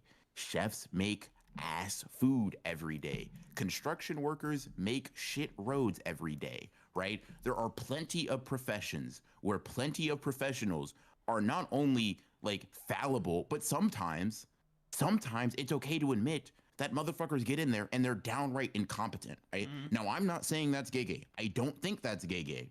However, I'm also saying that, like, I get you're a professional. I get I'm just some guy. ... If you want to say that shit, right? I'm a professional YouTuber. Don't argue with me and my takes. Like, how?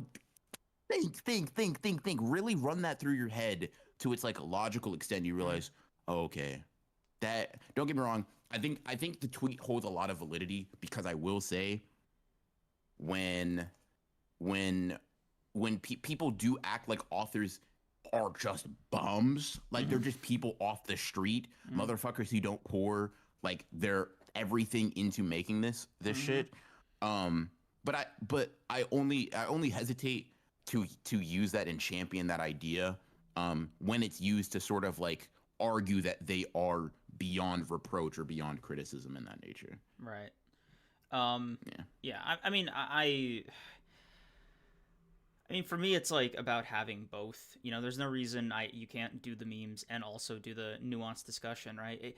Genuinely, if I believe that, I don't think this podcast would exist. We would simply not be able to function. So I think it's in the famous words of the Taquitos girl, why not both? Yeah, sure. Man, Um, you ever see that commercial? yeah, man, it was a very funny commercial. Oh, that's Very crazy. funny. That's fucking crazy. Don't. No, bro. No, bro. It was funny. God damn. Sorry. I just had a lapse in judgment. Jesus. God damn, bro. Chat. I don't want to lecture about a dumbass commercial, so I'm just going to agree with him and keep it pushing. Okay, chat. Thanks. But yeah.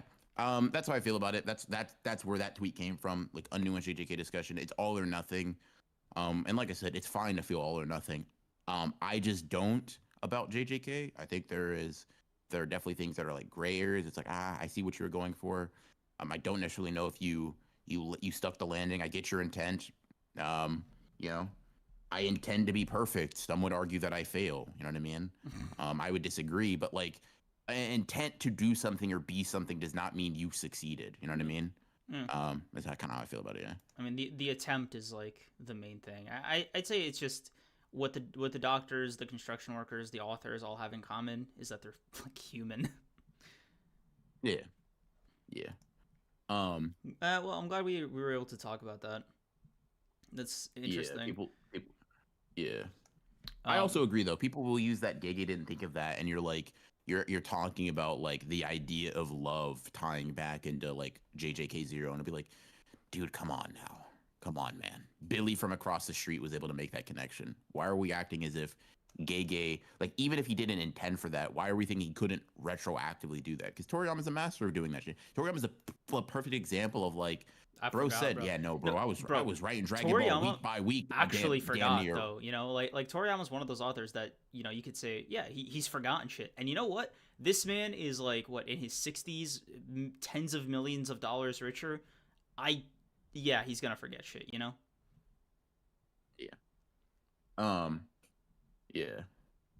I also have issue with hate against an incomplete work. Like, assuming to know where Gege is going is so insane to me. We've had our at-length discussions, and I'll just leave it at we somewhat like, I agree that presuming to know where Gege's going is a little bit much, but not even to go into it because, God, not only have we talked about it on this podcast, Liv, I've been wanting, we've damn near fucking boxed over talking about this, right? So I'm gonna just let you make that one. But, I do, we disagree on that. We vary a little bit. That being said, I do think there is A bunch. Yeah, we my, got my some. yeah. What? What? I thought you were What'd going you to cut me off for? I thought you meant the super chats. No, I was going to continue the sentence that I was in the middle of. Oh, then continue. Well, guess what? Kind of difficult to do that when someone cut me off and made me lose my train of thought. You I familiar? mean, it sounds like that handsome guy like definitely messed up a little bit, and he is sorry. Super handsome though, so I think that's the consolation you get. No, very unfortunately chopped. That's You know what I crazy. mean? So, That's fucking crazy. so not really able to make up for that through like pretty privilege. So they just have to deal with the full ramifications of their problem head on. Uh, it is what it is. But yeah, basically, JJ storytelling in general has a little bit more of a sliding scale to it than just good, bad, perfect. That's how I feel about it. But yes, you can run through those super chats that were, oh so necessary to cut me off for. They actually. First of all, I thought you were done talking. Second of all,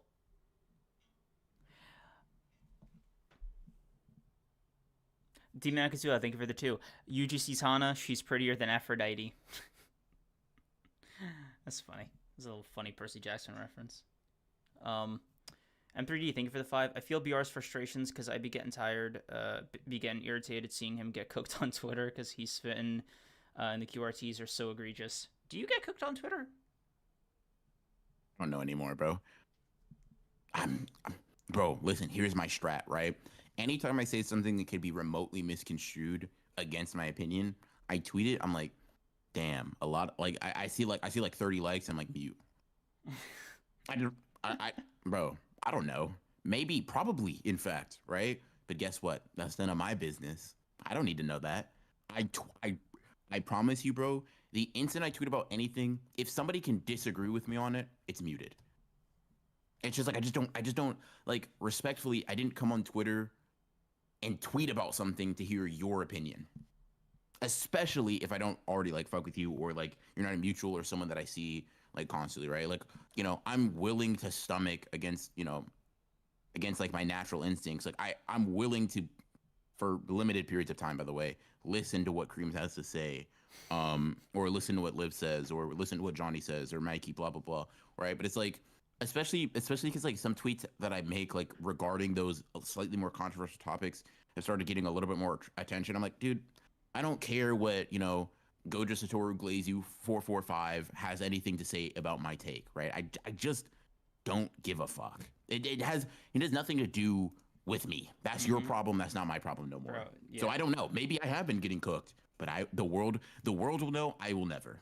Yeah, I mean, you only have room to get into arguments on Twitter with like one guy these days, and that's it. I'm not even referencing anybody specifically. It's just sort of like a one slot.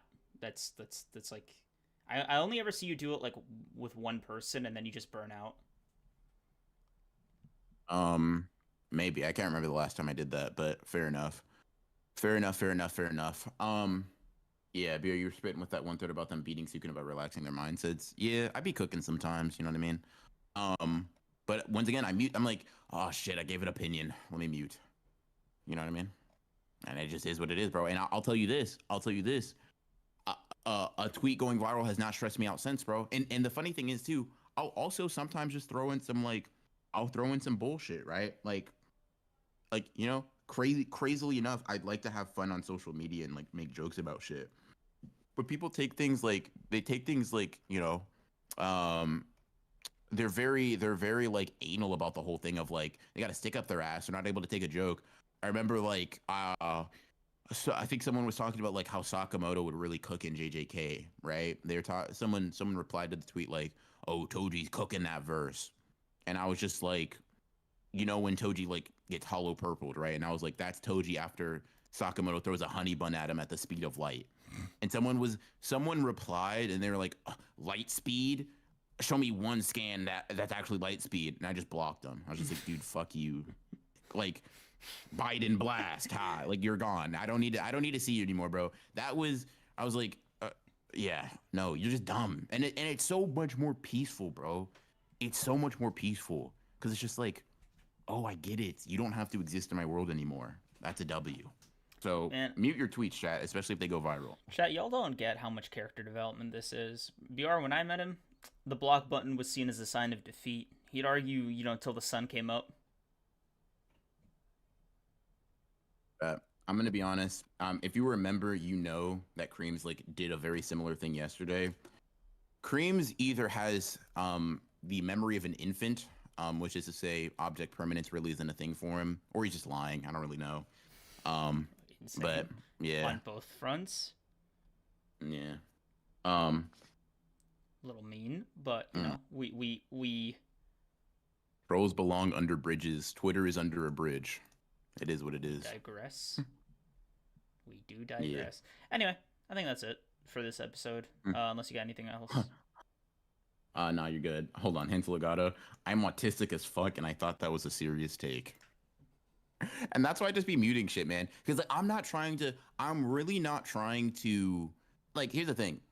Misunderstand me, misinterpret me, fine, whatever. That's your prerogative. I probably do it to people all the time. Well, not really. I'm perfect. But, Insane. someone else probably does it to people all the time, right? You're not a super villain for not getting my intent, especially when I'm, like, tweeting out shit and you can't read tone. But that's also not my problem at some point, right? It's also like, cool, you misunderstood me. Bet, you're not the devil. But I'm never gonna see it, bro. I'm never gonna see it. It's like, hey man, I said Sakamoto Days characters with heavenly restrictions, making JJK look like a playground, right? They're cooking. Muted that shit. I saw 100 likes. Nah, I hit 100 likes too quickly. This ain't about to be viral, but this is about to go a little bit too far. Reach outside my my target demographic, if you will. Mute. Move on about my day. That's not my problem no more. That's okay. Cool. Yeah. This is but yeah, JJK chapter pretty good. Kagurabachi chapter amazing. Sakamoto Days chapter amazing. My Hero chapter pretty good. Yeah. Yep. Pretty decent. Week 4 Shonen Jump. I fell to my knees when I saw that all of this shit is coming back on the 21st. So that's a little bit of a ways away, but I guess I'll have to try to survive one way or another. I mean, if it makes you feel any better, we both know the leaks are gonna drop like a week early. Woo, so fun. It was said as like a thing of exhaustion. Anyway, I think that's it for this episode. No, bruh, New Year's stuff. Oh, right. Cause you know what, bro? I'm gonna say something real quick. You know what I mean? And unfortunately, my trust in you was squandered in this very small instance, right? God. I saw people in chat saying New Year's stuff, Creams, New Year's stuff, right? Reminding you. I knew you weren't looking at chat because obviously you're not. And I was like, no, I could remind him, but he's better than that. I don't need to remind him that we need to talk about the New Year's stuff. I genuinely just. And then I got betrayed 0.2 seconds later, bro. I'm sick. I'm gonna be so. I really sat here thinking, nah, bro, not my co-host. My co-host ain't for. I mean, okay. About, the one time we got a New Year's. I don't know, man. Shit. I think my whole thing is like we ended on a really salient, nice conversation, and it felt like we were, dragging into a fourth act of sorts. I don't know. My inner director put his foot down, dude. My inner fucking. Bro's moving like Zack Snyder. That's fucking crazy. I would say Christopher Nolan. Hell, I'll even take Scorsese. I wouldn't.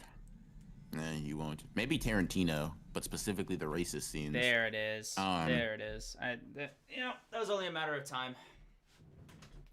Trade Creams for picks is so insane, bro. If you got sports, that shit would be hilarious. Yeah, that'd probably be a decent deal though.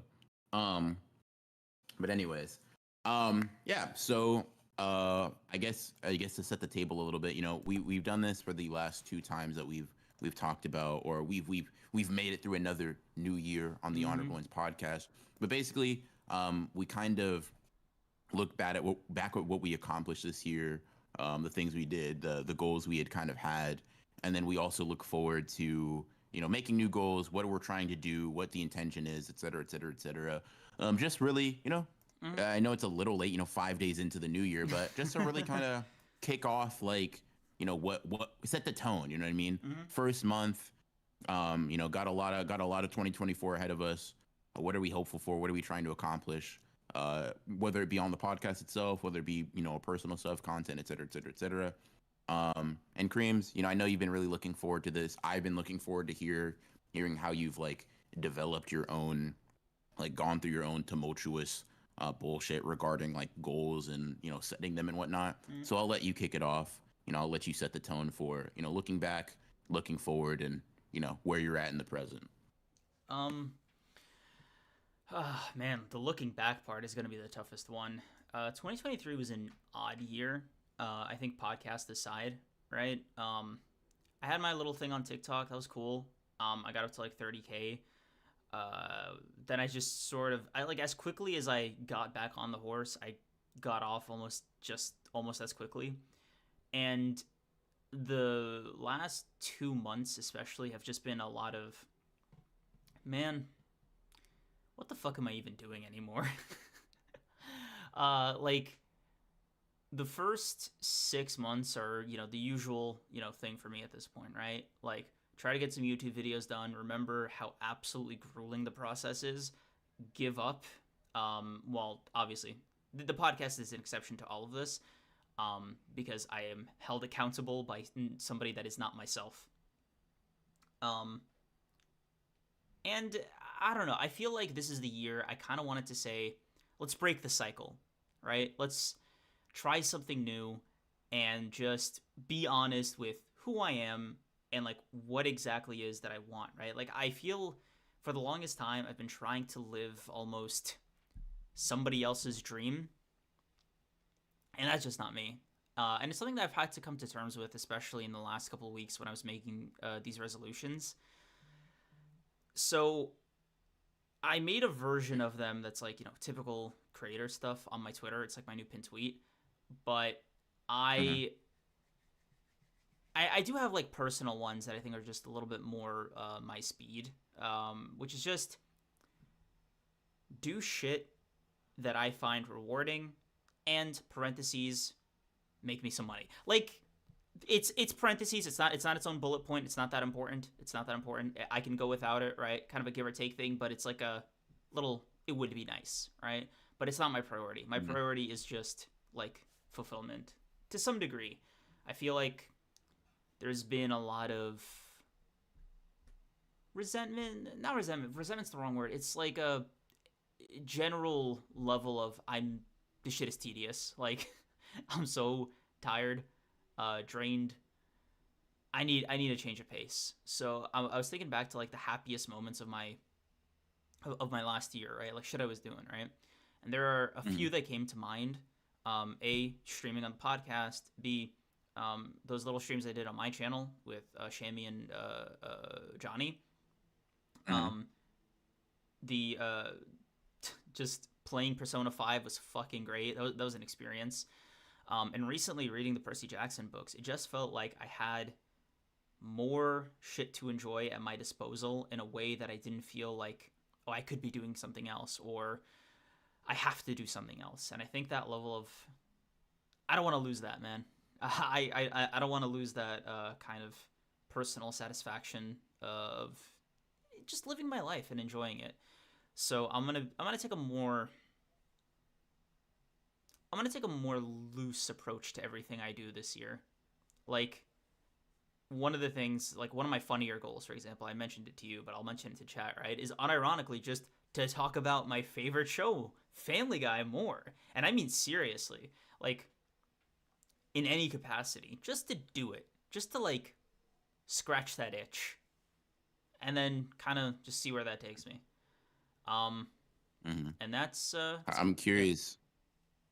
I want to ask, what do you, because like the goals are one thing. What's your process? What's your what's your like, you want to get to the top of the mountain. Where's your and I don't say this like antagonistically, like I'm Mm, genuinely curious. And if you don't know, that's completely fine. But I ask to maybe get you in the mindset to think about it, right? mm, What is your climbing gear, right? What's the trail you're thinking of taking? What's the sort of maybe the motivators or the mile markers or things along the way that basically let you know you're on the right track. Because I think it'd be very easy to kind of get steered off path. I know it's very easy for me to get steered off path with mm. my goals. So Yeah. That's I'm why. very Yeah. curious in that regard. I mean, it's like I said. That's why they're looser this year. So it's not as simple as like, give me one sec. Excuse me. Hmm. Upload 15 videos, right? Because Hmm. like all the nuance of that goal just sort of got lost in 2023. Like I think I made like 5 or 6 proper YouTube videos, but I made like 70 TikToks. You know what I mean? And we're not even including the podcast on there. So it's just like a Hmm. when I look at that 15 number and I feel like I failed it's almost like I almost feel like I'm being disingenuous with myself. So Hmm. that's like what I mean. Like I just want to work on personal projects that I find in some way fulfilling just to motivate me to finish them, right? So that could be just that's why I said 15 live streams because I know like I'm more inclined to do that and have fun with it than I am 15 videos, right? And I just Hmm. the number is just like a random number I picked. Um, some personal goals here are just read more. Percy Hmm. Jackson has like really reinvigorated my love of reading. Like it's weird. I almost forget how good real books are until I start reading them Yeah. again. But dude, books Hmm. are so fucking OP once you like get the ball rolling. As far as like a thing to entertain you, it's so like they're so broken. Um, so I just want to read more.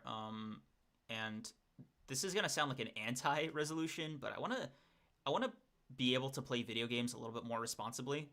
Um, Hmm. so I got a few on my list that I just want to check off, and I'm gonna treat them as like pieces of media, not like a life commitment, which has been a problem for Yeah. me in the past, right? So just like a healthier relationship with that. Um, just got to cut some weight. My mother had notes, as you know. Hmm. So like I just like overall I just want to be a slightly better version of myself. Yeah, for sure. And that's good, man. That's good. I think maybe coming to terms with what goals work for you, what goals haven't in the past. I mean, that's good because I know plenty of people, both in real life and just like documented examples on the internet of like unable to recognize the sort of like what works for them and what doesn't, right? Mm-hmm. For some people, hard goals work of like, I'll make this or, this happens. And, sometimes just having like, I want to be a better person and these are sort of mile markers of it, or I want to be a more complete person or fulfilled person, definitely work. You know what I mean? Mm-hmm. So Yeah, I'm happy that you seem to be a little bit more in line with those things, if that makes sense. Like you seem yeah, to be conscious of them and like incorporating them into how you make goals. So I'm, very proud and happy to see, how that changes, how that develops. Because mm-hmm. another thing I think about like New Year's resolutions or goals for the coming year, goals in general, is like people often feel that they have to accomplish them because they set a goal when sometimes, as you've demonstrated and like you've literally lived through, sometimes you just like outgrow the desire for the goal. Yeah. Sometimes the goal was superficial and like you didn't actually really want that. It felt like something you needed to do. Mm-hmm. Um, so, for you to be like, cool, generally speaking, this is what I want. But being open for those goals to change or for the mile markers to change, I think is a good thing. I think that's a good thing. Yeah. Um, Um, and like there are some aspects of my goal making process that like not to get a little sad here, right? But you remember like conversations we'd have throughout the year where I was like, "Hey, man, I have no idea why I'm even doing this anymore." Like yep. I and keep And in, and keep in mind, I wasn't even failing. mhm, Like that's the part that like really messed with me at the time. It was just like, okay, this is like specific to my TikTok and partially the podcast, but I was like, okay, there are green lines. Why am I mhm, not happy? yeah, So it was just like one of those rabbit holes. I'll spare you guys like the personal intimate details. But yeah, like yeah, that was a and motivator. it, if I can be frank for a second, right? Because of that, it made me wonder why you wanted to do like continue pursuing the TikTok thing. Not because I don't think you can do it, right? It just seemed like the last time we had a extensive conversation about it, it seemed like something you were at best just kind of dispassionate about. You know what I mean? Well, I mean, it And was at really worst, like fun. actively annoyed by. The thing is, it was really, really fun at the beginning, right? Like, it was new, it was Mhm. fresh. I felt creatively fulfilled. But it was the, like, oh, well, this just became a job that it sort of clicked Yeah. off.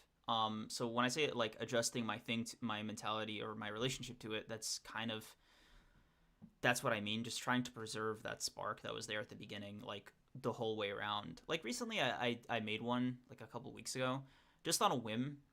It performed well, which was neat. You know, that was cool. But like, I just sort of, I felt like, okay, I want this to exist, and it did. Like, I was just in the mood to do it, and I did it, and I think I was happy that I did it at the time.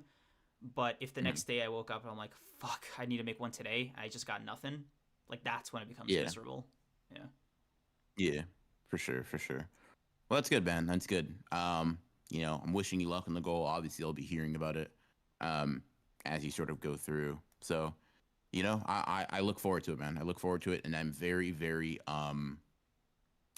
excited for you in this upcoming year for sure. Thank you. Thank you. Yeah. What about you, man? um, Your turn. I'm excited. yeah. Is So that's excited me. weird? Is excited weird? No, that's fine. Okay. Yeah. This year has been. I think this year was. How should I put this? This year was like a very, very God, I'm kind of like I'm losing the words I wanna come up with here. This was definitely a behind the scenes make or break year for me, Mm-hmm. personally, right? I actually didn't even tell you something that I decided I'll bring up on stream because Oh. Okay. um, yeah, I like not because it was something I was pretty resolute with myself in. Mm-hmm. A very big decision to make, but it was at a certain point I felt like I needed that push or Mm-hmm. else I just wasn't going to be able to do it, right? But obviously 100K was on the horizon, and by on the horizon I mean it was very far away, but it Mm-hmm. was the goal, right? JJK season 2 is coming up, et cetera, a bunch of big things. And Mm-hmm. I think this year, I've struggled with a lot of things regarding like, my content and sort of like my relationship to it. I've sort of felt like the futility of trying to do various things outside of JJK that like, I'm pigeonholed into one thing or, even that the things that I talk about, like the even the way in which I present videos and like the personality or lack thereof or the quality of them or the uniqueness of them, all of these things are things I've been like really grappling with Mm-hmm. um throughout the year. You know what I mean? Like, are my videos any good despite the proof or the at least substantiation to argue that they are?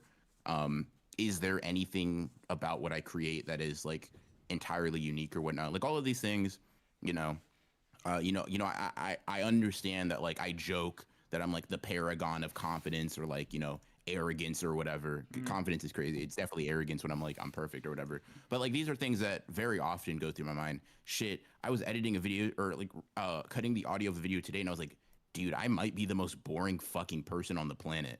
And then 2 minutes later I go into the video, I'm like, never mind. I just simply was laced. But like I struggle with those things a lot, right? I struggle with, and I think part of the reason I struggle is part of the reason you maybe struggled a little bit. It's like I surround myself with such like talented, skilled people that like in terms of the craft of making art, I respect and look at as infinitely better than me. The names that come to mind are like Johnny and Mikey, for example, Mm-hmm. of like people that I'm like, dude, that's an artist. Mm-hmm. That's like that's something that I'm not, right? Mm-hmm. And to have that be within such close proximity is um it's inspiring, but it's also tough because it's like is there something to improve on? Is there, all of these things that they're really weighing heavy on me, right?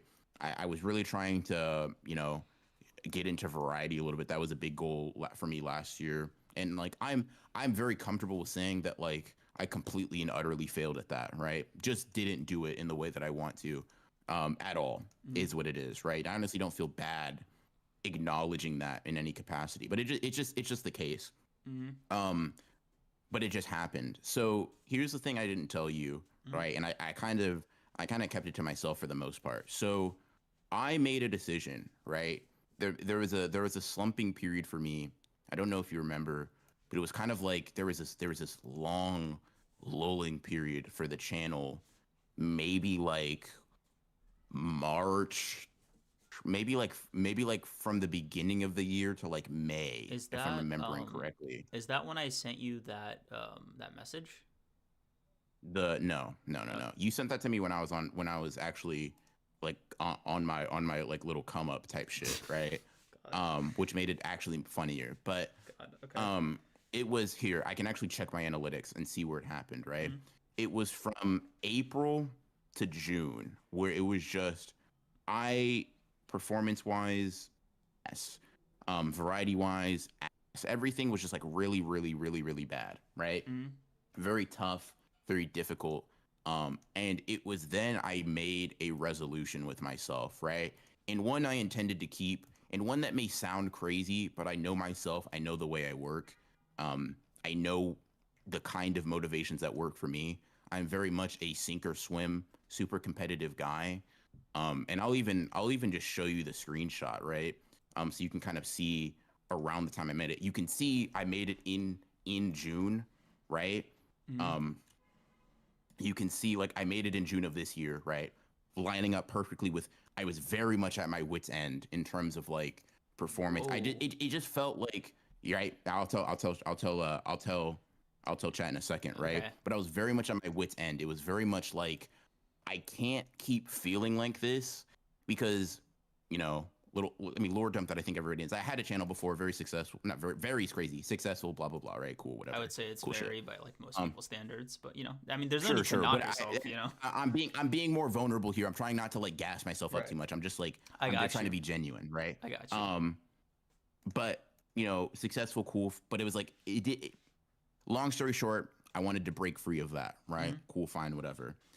This is what broken running is to me, et cetera, et cetera. And June, I felt like it was towards the end of that whole slump, but just it's not that it wasn't a majority of the year. It wasn't anything, right? The beginning of the year wasn't great for me performance wise. Like March was kind of cool, but Mm-hmm. really it felt like from the beginning of the year to the middle half, I was just getting my ass kicked, right? Mm-hmm. Just bad, horrible performance, like video quality. I felt bad about. I felt like I was like failing as like a creator in so many different ways, right? Mm-hmm. Cool. And that's why I made like you know a binding vow. I even called it that shit, right? Mm-hmm. Very corny, but very much me. Um, if I didn't do one of these four things, I would just delete the channel, full stop, right? And I would never do YouTube again. That's what I said. That's what I put it on. That's It was crazy. either get 5 non-JJK videos to 100K views, make 5K in a month, 1,000 concurrent viewers on a live stream, or get to 100K subs, right? If I didn't do any of those things, cooked, done. I'm leaving the internet basically outside of Wait, like friends type shit, right? dude, It's done, that last one is right? like recent. The 1K Yeah, concurrent viewer. Wow, you were cutting it. yeah. Damn, dude. It was just one of them, right? I didn't have to do all four, Okay, right? okay. But it was just one of those things where it was like I can't keep feeling like this because I'm having a pity party and that pity party is making me hate myself more. Mm-hmm. Gotta lock in, right? Mm-hmm. Either I'm serious about it or I'm not. Is it's sort of the thinking I was had. Like, listen, you'll either rise to the occasion or you'll fall, Mm-hmm. right? It is what it is. Obviously, hit 100K before the year was out. Um, you know, hit 1,000 concurrent viewers. Mm-hmm. Like a couple of days before the new year is out, right? Mm-hmm. But I was like laser focused from that point on. I had to do it because it was like because I love doing YouTube, right? And not only do I love doing YouTube, I hate the prospect of regular like I'm not Mm-hmm. built like y'all. Y'all are literally stronger than me. I'd fold under the pressure, like origami, right? That's just not who I am. It's just not how I'm built, right? Not how I'm constructed. So it was a very big thing for me, and it was stressful, right? That last year was so stressful, and like, you know, I joke about, you know, you not believing in me, et cetera, et cetera, et cetera, you being my biggest hater, my My biggest God. op, whatever. Mm-hmm. But it kind of felt like I had to really hunker down. I had to really hunker down to be like, listen, man, you're gonna do it or you're not gonna do it. JJK season 2 is this year. If you're the JJK guy for the time being, lean into that shit, accomplish one of your goals, or you're just not. It just isn't for you, right? Mm-hmm. It was me telling myself, heal or you're dead, right? Use Yeah. RCT or you're fucking cooked. It's it for you. Like either you're good enough or you're not good enough, right? Mm-hmm. And you know, I'm just that type of person, like competitive shit, comparing myself to the homies, whatever. Mm-hmm. But to meet that and like obviously very excited and have to delete Yeah. fucking Reddit. Yeah, Right? man. Very fucking very happy about that, right? But it was like I was just very laser focused. I would intentionally take every modicum of like doubt or not staunch belief in me as like extra fuel in the fire. Mm. Like I know you didn't literally mean I couldn't do better, but listen, bro, you saying I was at capacity, believe that in the back of my mind you were sounding like me, Oh my right? God.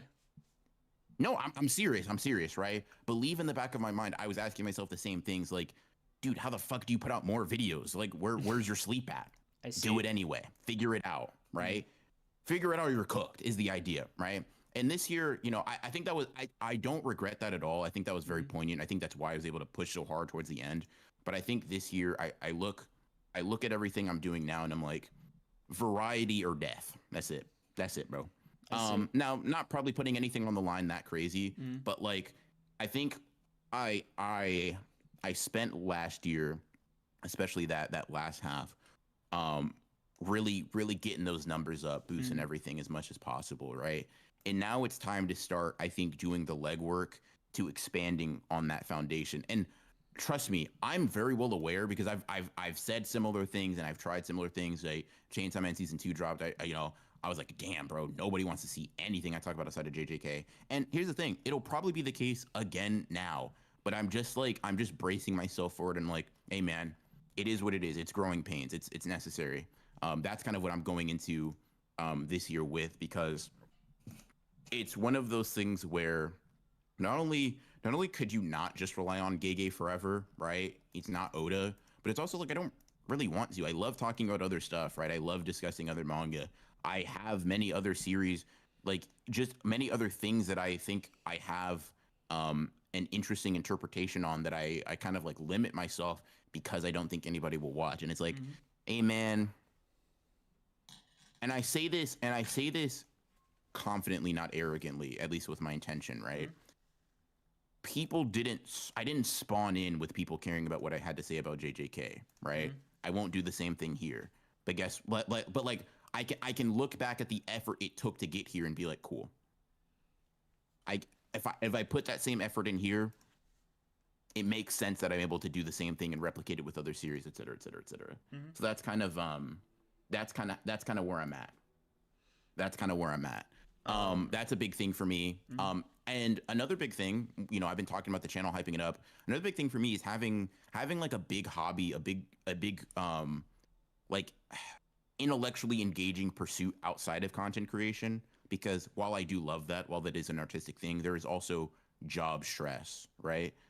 Um, and it's like that's where art has kind of come in for me a little bit. Um, you know, Mm-hmm. I'm definitely trying to get into my art bag because to do something, to pursue something with no stress of like, oh, if I fail, I'm eating fucking bread sandwiches for the Mm. next month, right? Mm-hmm. Is nice. You know, I like getting better. I'm very competitive, et cetera, et cetera, et cetera. But like, there's also that like, hey man, I don't have to draw every day because like I'm doing this because I like it, right? I want to get better, but I want to get better because I like drawing and I like how creating that type of shit makes me feel. I like viewing other people's creations and like to be able to sort of output the hype that I consume from other stories that I really enjoy is something that I hope to eventually do.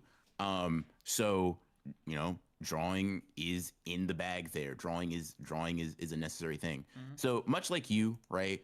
much on your like maybe less hard number goals, right? Mm-hmm. I'm very much on my like foundation setting shit for like variety and like intellectually and maybe even emotionally. I don't know if art's doing that for me yet.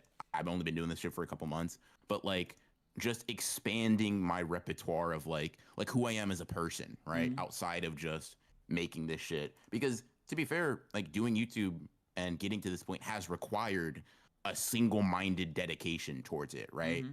It's required that to be what I wake up and think about and, what I go to sleep thinking about or don't go to sleep working on. Um, and it's not to say that I'm done yet or that I'm taking my foot off the gas, but it's like it's also understanding that the reason I like YouTube, or one of the reasons I like YouTube, is because it allows for this kind of freedom, right? There aren't very many other occupations in which you can decide, hey man, at 1 p.m., right, the middle of my fucking day, I think I'm gonna just draw, right? Or I'm gonna take a nap, or I'm gonna go hang out at a park. Mm-hmm. I'm gonna go do this, that, or the third, right? And it's like it is important for me to remember why I do this so that every time I come back to YouTube with that sort of like locked in mentality, that passion, not only just for creative, but it's like what is the why behind everything is important to me at least. And that's honestly so great to hear, man. Like, I, I think I've been there for a large chunk of your journey as Broken Ronin, Hmm. and watching the developments in real time, through the, like, through the ups, when you were up, and through the downs where you were like, pulling your hair out, trying to figure out like answers to like, I don't know, everything we've been through. Um, Yeah. I mean, it's you've been there where I'm like, dude, I I think that everything I make turns to shit. I'm the anti Midas. yeah, Like this shit is crazy. yep. This is insane. And then you're just like, You know what I yeah, mean? bro, damn it, 60K views, this video flopped. And in the back of my head, I'll always remember like, man, a run from a year ago would be like, bro, 60K views, let's go. So Yeah. it's definitely been like a fun journey to, like as your friend to watch you go through, and I'm really glad that you're okay. I don't just I mean this seriously. I just Hmm. it's gonna sound like I'm being a hater. Just I mean so seriously. You understand what I'm gonna mean? Just be cool, okay? Yeah. Okay. It's good to see you take your foot off the gas a little bit, and dial back what you give to YouTube. Like That's crazy, bro. shut up, bro. That's so crazy. You know I'm what I not meant? listen. Here's the way I'd explain it, right? Okay, I'm not I'm not not giving the same amount to you YouTube, know what I but I'm meant. giving more to other things. Yes. You know what I mean? What I mean is just like Yeah. you're not Okay. giving everything. You're not giving, your health, your effort, your, mental health to it as Yeah. much, and that's something that I'm really like I want that for you. I'm happy that you're pursuing it, and I'm glad that especially with you getting art, with you finding your love for art, um you're you can see beyond the fishbowl, so to speak. And I Yeah, for sure. yeah, and I just I don't know. It's good to hear. It's good to see, and I'm happy for you, man. I'm really genuinely so I happy for you. appreciate you. Um, Thank you. Thank you. that being said, this was a crazy binding vow. Actually insane, bro. But bro, that's what I needed. Like it's I know it's crazy, bro. And trust me, there were times where like and listen, you know, how should I put this? There were times where I wouldn't sleep for several days, right? Because I'm like, dude, why did you say that to yourself? You're Yeah, so unequivocally, God, unrebukably cooked if you don't make it. dude. I And it's, I remember. mean, I remember that one week. You did like three all nighters back to back, and you slept through the Thursday pod. And I just remember like all the stuff aside, right? I just remember thinking afterwards, did this did he really not go to sleep for 3 days? like I almost laughed because I was like, three all nighters is such a and chat, let me let you in on a little secret, right? Let me let you in on a little secret. hmm, many of those, like, I've been wanting to do longer videos too, right? Many of those longer videos were down to the fucking wire. Mm-hmm. God, bro, a 36-minute video saying, "Oh, I wanted to get it out tomorrow, and I'm still working on it the day of the upload date, Mm-hmm. brother." Holy shit, man! Yeah. You want to talk about switching that shit into overdrive? Like, I would literally be Premiere would lag for an attosecond, and I'm like, no, bro, God, you can't do this to me. I need. It's like, and I did that for the Mahito video. I was doing that for the Nobara video. I did it for Toji versus Maharaga. I did it for a lot of things because, like, JJK season 2, you got to release the shit like on time, right? With like the proper shit. And it's like, God, bro, I like, I knew in the moment that this work would pay off, but like when you're in it, bro, when you're like knee deep in the shit, it's like, oh my God, it stinks. You know what I mean? Like, that, it's a weird analogy, but that's just how it is, bro. Mm-hmm. That's just how it is. You know what I mean? You start seeing exactly, bro. Like, I would literally, and I shit you not, I'm literally hearing myself just, I'm like, I'm talking to myself. Like, sounds crazy. I'm not crazy, right? I was just sleep deprived. But Mm-hmm. I'm like my knees bouncing, right? And I'm fucking, I feel like I'm being brought into the trenches of like of that editing again, right? Cuz my knee is bouncing right now in the same way it does when I'm like, 12 hours deep into an editing session. But it's like my knees bouncing, I'm talking to myself and I'm just like, just one more cut, just one more cut, just one more cut. And it's like, oh, I'm 3 hours into the one more cut speech. Let me switch it up a little bit. Mm-hmm. You know what I mean? Like, gotta find my next 24-hour deep dive on the Fallout New Vegas because I need something to listen to or my brain is going to explode. Mm-hmm. But Yeah, that's. I mean, look, I don't want to say the results speak for themselves, right? I think it was it was a necessary evil for you at the time, and knock wood. Hopefully now you can afford to take that step back and just go to sleep at night. It's crazy as an aspiration that may sound to you, you know. Yeah, I mean, I agree. And the thing is like, there's also an enjoyability to it. And, maybe this is where I start losing people. But there is something about like, it's 4 a.m., right? And you just hit a fucking, you just enter the zone. You know what I mean? You've been tired all night. But it's just like, you crack open that last 5 hour energy drink, you sip it, and you're like, holy shit, bro, I can tie this entire video together. I just need a day. I don't know, man. It's just like, I get it. Like, it sucks a lot of the times. It sucks a lot of the times. But holy shit, would I not keep coming back to it if I didn't enjoy it thoroughly? You know what I mean? Even the fucking the grinding bullshit. I think it's I think I'm gonna be honest with you, bro. I think I'm in store for a lot of fucking like, I hope, I'm not really sure if I hope not, but I'm in store for a lot of, in my opinion, hardship dealing with the fact that like I have to figure out how to make people interested in outside of JJK stuff. But it's okay. You know what I mean? It's just the next step. It's the next chapter. It is what it is. Mm-hmm. I'm looking forward to tackling it, right? If you see my private Twitter, you know the three motherfuckers on my hit list too. You Yeah. know what I mean? If not, I'll leave that to private Twitter discussions. But I'm excited. That's all I can say, bro. I'm excited, and I'm going into it with a very optimistic mindset. Johnny donated, and this has to do with both of us, so I'll just read it out real quick. So thank you for the 5, man. Appreciate you being here. You've both come a long way. Double for you, running, because your crazy work ethic. You're an inspiration to me and many others. For real, love you. Appreciate you, man. I feel the same way about your creativity. If I had all for one and I could steal that shit, I wouldn't, of course. Wink. But I appreciate that a lot, man. I appreciate that. Thank you. Yeah. Also, Johnny, I did see that tweet and it is screenshotted. You're not hiding it, man. Oh my God. Yeah. Do you know the one I'm talking about? Yeah.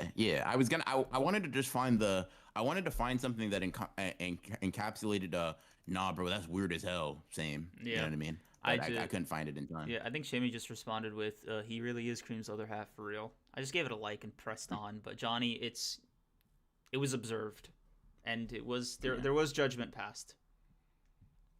Yeah. Yeah. But Yeah. thank Yeah. you, but genuinely thank you. For Hmm. saying that about me. God, I'm bad at taking compliments. You're good job. Oh my God. Oof. That Good was job, bro. Bro said it's your turn. That's That's sick. Ugh. Um, yeah, bro's a masochist. See, that's not true, bro. That's not correct. Um, Yeah. but yeah. Anyways, Um. anyways. Yeah. Yeah. Yeah. I mean, hope everybody in chat, just real quick to decenter it from us. Hope you guys, whatever creative career or personal endeavors you hope to pursue. I genuinely hope that you guys are able to tackle it with vigor, with intensity, and that you're able to stick to it. You know what I mean? Mhm. I'm rooting for you guys just as much as I'm rooting for myself and Cream. So, all right, well, maybe a little bit less than I'm rooting for me, but you know what I mean. I'm rooting for you guys like a lot. You know what I mean?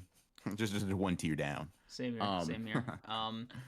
yeah. I'm excited for you, man. I'm excited for you to accomplish all your goals, including your insane private tweet ones. I Hey brother, hey brother, you fucking know how it is, man. uh, it has to be pursued, bro. I know the name of the game, man. I know the second I got I know that. I beat your goat. Oh I my know you god. beat your I know I Oh my beat your god. goat, bro, and I know you're devastated. You're like, holy shit, how dare you? That was my God, my Lord and Savior, my friend, my better half. But you doubted me. You said they were better. You said I was cooked. I You said I literally would never be worth said shit. I literally said none of this. So you know what I mean? I had to lock in and show you that I don't mean nothing.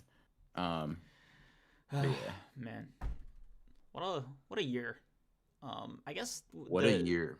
I guess the thing to kind of end on here is this, because we both kind Hmm. of omitted it from our respective things, and I think it's good to just sort of tie it back in at the end. Also, we're like on it right now, so kind of an easy layup. um, this podcast, we haven't really discussed like the quote unquote vision for the entire year yet. We do know some details like pretty soon this week, members. I guess this is your proper notification. The members tiers will be changing. Um, there will so will the Thursday streams. For the longest time, like when we launched it this year, right? It did. You guys showed up and showed out, and we appreciate it. And it was definitely great serendipitous timing that JJK season 2 happened to be out at the same time, and it's led to this. It's like a fun, 23 episode, 24 if you count yesterday's project, that I'm just satisfied with. Um,